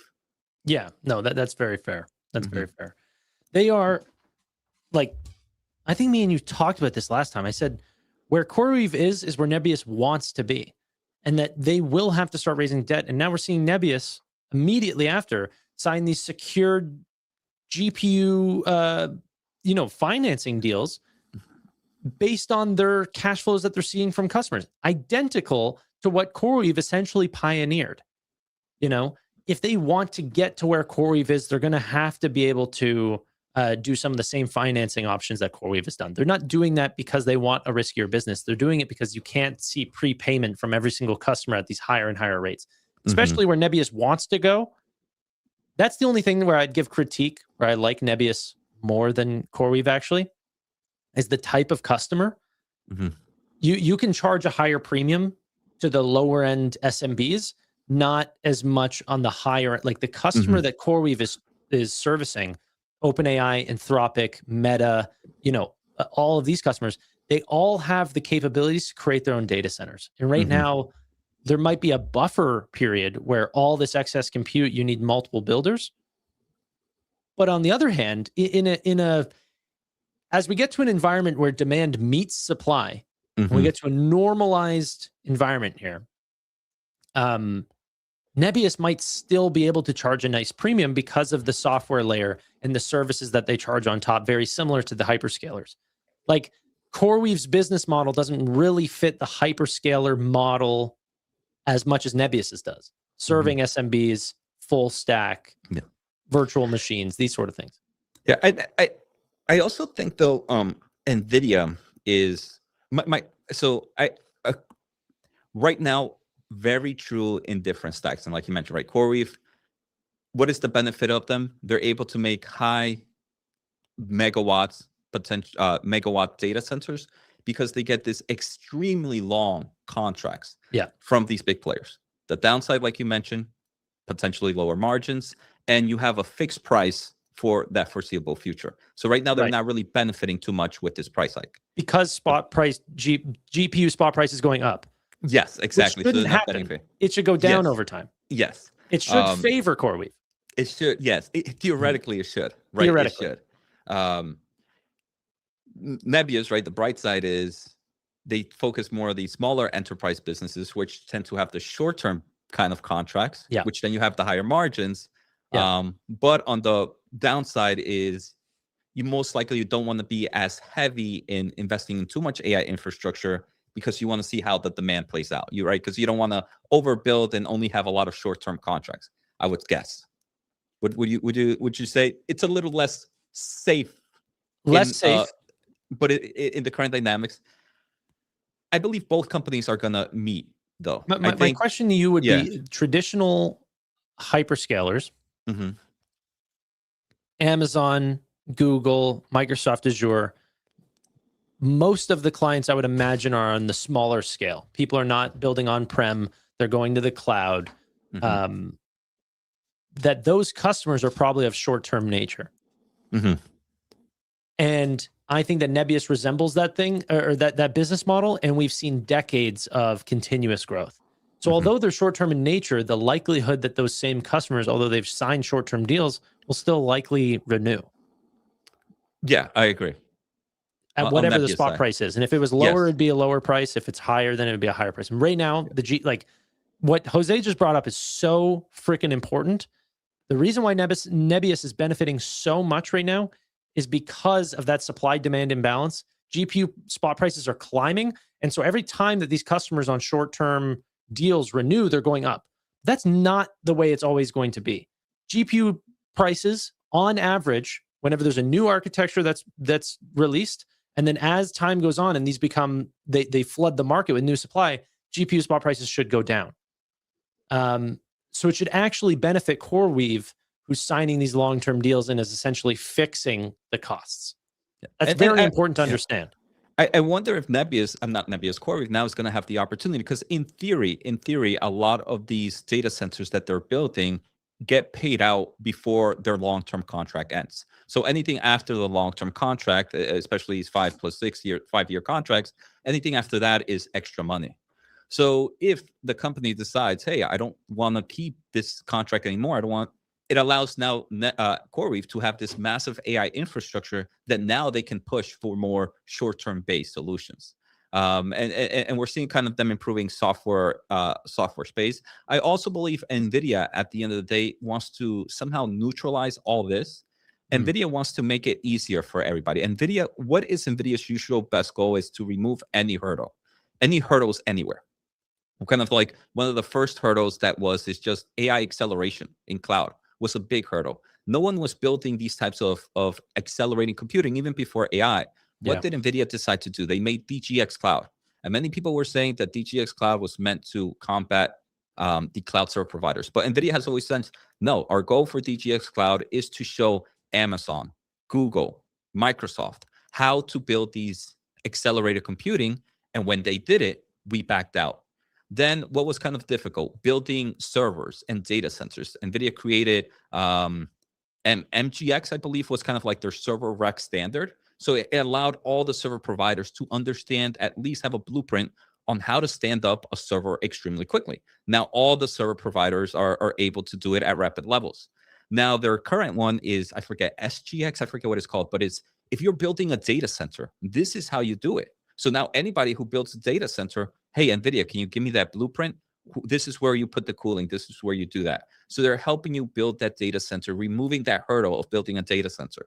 With the recent one, I think, is they started to do more of like a financing. We were talking a little bit of financing. I think NVIDIA is showing the finance market how to properly finance these Neocloud players. Because as we saw with CoreWeave, it was crazily high debt. NVIDIA is showcasing, hey, look, this is how you do it. If you're financing it, you don't have to give crazy interest. These are valuable assets. Maybe you can do this type of revenue sharing. I'm going to show you how to do it. Eventually, the market becomes a little bit more easier to do it. And they're, at the same time, they're also doing a lot of software stuff. I forget what was the software solution that they did, but to just showcase the improvements of their inference. I forget what, it's kind of passing my mind. But I think eventually NVIDIA is also going to have, hey, look, this is the software stack that every data center Neocloud player can run. And you can run it on short-term basis for small, or maybe if you want just bare metal, you kind of can just do this instead. So I think eventually NVIDIA is going to put this whole market together even more. Yeah. There's a fun thing that Jensen says about this where he says, we do as much as necessary, as little as possible. So they want to essentially train the markets and teach the markets, but they don't actually want to participate in these markets. But they just realize that a lot of companies are just lacking the ability to do this. And so they have to like do it themselves. Try it out for them. Yeah. They don't actually, they don't want to finance these data centers. They want to stay cash light. They don't want to do this, but no one else is doing it. So they'll do it. But then once the rest of the industry realizes that NVIDIA makes $100 billion on this, then, BlackRock and these sort of companies will take over, and then NVIDIA will start something else. Yeah. So I think that's pretty cool with what they do. Yeah, exactly. So, oh, dude, did you see the report from the information today that talked about the $630 billion that NVIDIA might do per quarter? Per quarter? Yeah. I'm not allowed to share this on stream because or maybe I'll test my luck. Hold on, so sorry. My little one just woke up. Let me just go say good morning to him because he can't do anything if I don't go say good morning to him real quick. Okay, Let me go just say good morning. Yeah, while you pull this up real quick. Yeah. But Vera Rubin, or sorry, the information, quickly upcoming article or like a news source, by the way. They've been seeing a ton of these amazing leaks and finding these great people who are sharing lots of information that are very close to the source. Just shared that Vera Rubin will be able to produce a lot of racks. They did the math on it at full production and roughly be about $630 billion worth of revenue per quarter. Per quarter. Yeah, there's $7 million a rack. Okay.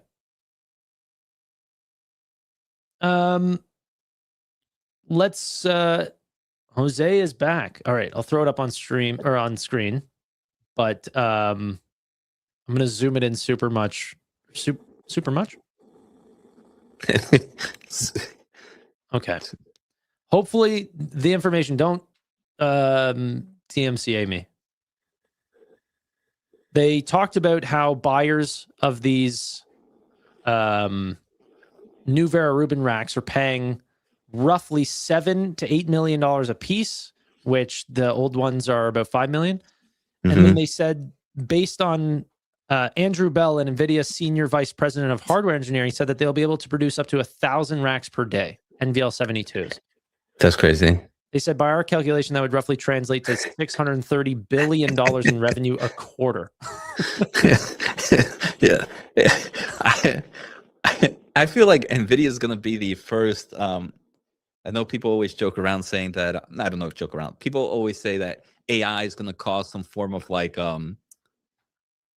global income. I forget what's the word of like not global income, but like a fixed income because of like there's going to be no job. Yeah, I think Nvidia. I forget what's the actual term. What's it called? Someone in chat, let us know. But whatever, Nvidia is going to be that first, right? Universal. Yes, thank you, Tommy. Universal basic income. I feel like Nvidia's dividend is going to be that. It's going to be that first universal basic income that's going to be coming in because they're going to be increasing. If they're making that much money, they're going to be increasing dividend. I feel like every quarter, at least every other quarter, at right now. I don't want them to give it to anyone else but the shareholders who yes, are I me. think so.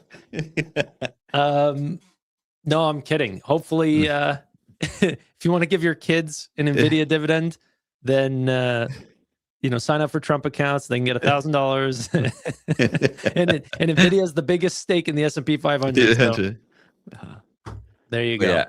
Yeah. Are you excited for it? What are you looking for tomorrow, Tanner? I know we have Google and we have Tesla. I know you asked me, but I really want to know what you're curious about. I mean, the number one thing whenever I look at Tesla, Google, ServiceNow, there's two questions I have. Will Google, both of them are around Google. Will Google accelerate Google search year-over-year growth to 20%? Do we break the 20% figure there? I think we're at 19 point something right now. And then where do we see Google Cloud growth? Right now it's 63% year-over-year, and they said that they are capacity constraint beyond belief. They signed the deal with SpaceX. I don't think that comes online till September, but still, it just goes to show you the type of demand that they're seeing. What's that year-over-year growth rate look like? But year-over-year has also been going up, so it's harder to put higher and higher stats on faster and faster growth rates. That being said, NVIDIA is likely to post 100% year-over-year growth this upcoming quarter, which is wild. 100%. Question for you on that Google SpaceX news. Yeah. It seems like it was very, to me, it would seem like it was something very, I don't know if last minute is to say, but do you think that was part of CapEx already? Do you think they had something, or do you think things like that make them accelerate, increase? Hey, we actually, because of some last minute deals due to compute demand, we had to make some cloud contracts that make us also increase our CapEx. What's interesting is that to NVIDIA, that compute's already sold. So even if they do increase CapEx, it doesn't necessarily mean that it will help. That's true. Yes. Very true. But maybe it means that then for Grok or something like this, then they would need a Colossus 3 or expansion of Colossus 2, which I actually think is the real goal. But regardless, I don't know. I definitely think CapEx is going to climb regardless. Quarter over quarter, the projections will be higher, not only because average selling price for memory is even higher, but also because I think that like some of the use cases that we've seen over the last little bit have been really, really exciting, even in the last quarter. So for artificial intelligence, I think that the build out is going to continue to come. And I wonder if Vera Rubin is coming out a little bit earlier than expected. And I wonder if that kind of also accelerates some of the CapEx that they might have thought. They were like, oh, maybe Vera Rubin was not going to do 1,000 racks like these people say this quarter or like in quarter 3 or quarter 4. So maybe I wonder if they push some of that out. But now that they see it's actually out, I wonder if that helps them accelerate some of that CapEx as well and pull it in. Yeah. What are you looking for Google? Yeah, I think it's more numbers? CapEx numbers, commentary on if it's mainly CapEx growth due to memory or is due to something else. Because I feel this last quarter, it was a big emphasis on memory prices. But if they say memory prices and an increase of compute that we needed, I would be very excited about that. And I think they are. I think they are. If they do have a big contract with Anthropic, I think Anthropic is compute starving like crazy. Yeah. Yes. Even with all the open AI or open source models that are coming out, which Kimi K3 is just blocking all new subscriptions and like they're fully booked. And it's so funny. I feel like this was the opposite. A lot of people say buy the rumor, sell the news, but it's actually now people are selling the rumor and buying the news on open source, taking away frontier model compute levels. As we were worried about open source coming to life, Micron and all of these companies have been getting sold off. Now that Kimi K3 is here and we're seeing that compute's fully booked out for them and they're not accepting things, the stocks are running higher, even though some of the best models in the world are extremely cheap Chinese models that are likely distilled from American models. So training costs are still going to stay high. Yeah. And then the inference is still going to be crazy. I mean, if who are they going to go to inference? I do believe the top 3, Microsoft, Google, and Amazon, make up north of like 70 or 80% of global data centers. So it's like, if Kimi's, you're going to most likely be hosting it there for inference solutions. So they're still going to end up buying Nvidia and these NVL72 because these crazy sizes of models that are happening right now, you need kind of that unified compute and memory that Nvidia has created with the NVLink, right? The 72 GPUs together. That's where this shines. If you kind of get to see like right where it on a smaller model, on a very small model, the growth rate, the difference between performance of like Nvidia and AMD and some of the other players may be small. But when you're talking about these frontier models where the sizes are insane, NVIDIA's ability to connect 72 GPUs together and in the future, 144 GPUs and then 256 or 288, whatever the next one goes on to, that is a major win. And we still have the Grok integration happening later in the second half of this year. So I'm excited. I'm excited. Yeah. I mean, we haven't even really scaled up just even on the optics side, right? We're doing like the data centers of today have like 800 gigabits per second. Lumentum wants to scale that to like 3.2 terabits or something like this. Like on the networking side, there's massive breakthroughs. On the GPU side, the silicon side, all of these things at the same time are finding massive breakthroughs. But even in today's technology, they're all fully supply constrained and bottlenecked. Are you buying any Tanner? What did you? Now I'm curious. What did you buy during this dip, if anything? Well, if you could share, if you can't share, no, I could share everything. That's okay. Mainly the cloud names. So CoreWeave, NBIS just recently purchased. Before that, a little bit of Lumentum. Honestly, I was buying some Meta. I think that company is oversold. Stuff like this, though. I think that there's a massive opportunity in Meta. Jose, if you're not paying attention to this one's huge. Like what SpaceX did with selling compute, Meta is going to do.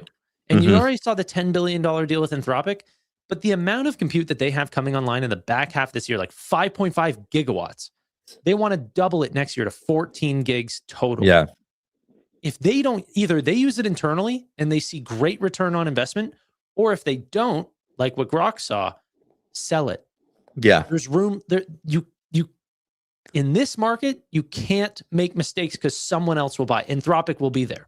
Yeah, and the great thing is with these short term, they're high margins, they're high revenue. And if Muse or whatever Spark, whatever model, like what we're seeing with Grok, right? Grok's model seems to be getting a lot better. So for them, it's beneficial for them to only make these 3-month, 6-month contracts, because if their model becomes so good, they can be like, yeah, I was selling it, but now I actually need it right back. So for it's one of those assets that can be used for them, because selling tokens right now is a high margin business. That would be the best opportunity if you have a great model, if you have the AI infrastructure, because then you can sell your tokens at a higher margins. But luckily, because we are such in a compute constraint, if your tokens are bad because you have an AI model, it makes even more sense to kind of just sell that compute instead. So you kind of have the best of both worlds right now. Obviously, in the future, it could change, but I agree. I think with Meta, I like that a lot. It's one that a month ago I was more into kind of like your Metas, your lower, I would say your lower beta names, or kind of more like the mags. I think right now I'm more aggressive on the higher beta names, but yeah, Meta's really good. Last question before we wrap. This is the final one coming to you from Parsival Zero here. Do you like Oracle? So I would put it more in the Neocloud space. I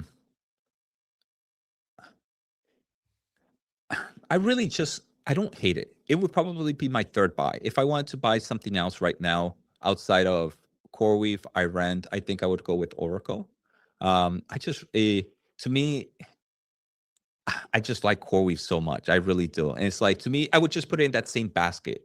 Basket. It's like, I don't want to own too many of that same similar high, very big customers like OpenAI. They share those, and very similar debt and financing deals as well. Yeah, one's growing much faster. Yeah, to me, CoreWeave is, I agree, right? The same, yes. And I believe with CoreWeave, you have the, I don't know. I just like Core. I think Oracle is like a mini. I mean, CoreWeave is like a mini Oracle, but they don't have a lot of the excess noise that came from prior businesses and prior acquisitions, and prior maybe failure. So CoreWeave would be my top still over Oracle.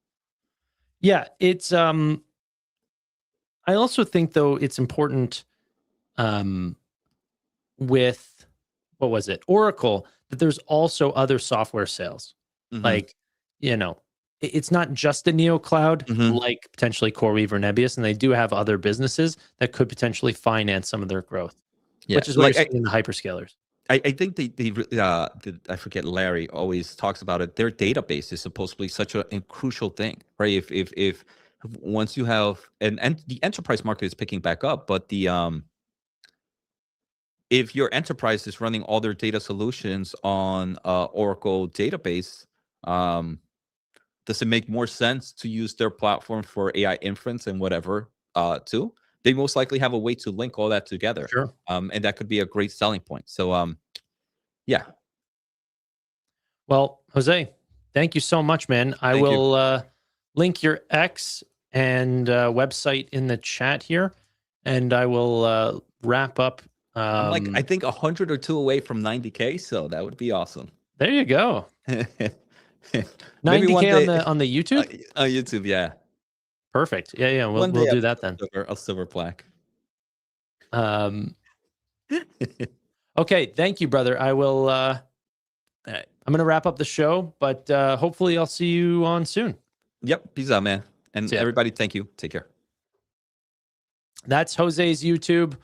Jose Najarro Stocks on YouTube and on X, Jose Najarro.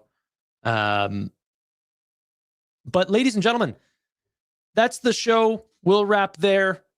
Good luck on earnings. I'm going to be looking at IBKR tonight, but we'll talk about that tomorrow. Hopefully you guys like the new longer streams. guests, videos, stuff like this. And yeah, but I'm going to go walk my dog. Thank you all so much for watching. Really do appreciate your time. Bye for now.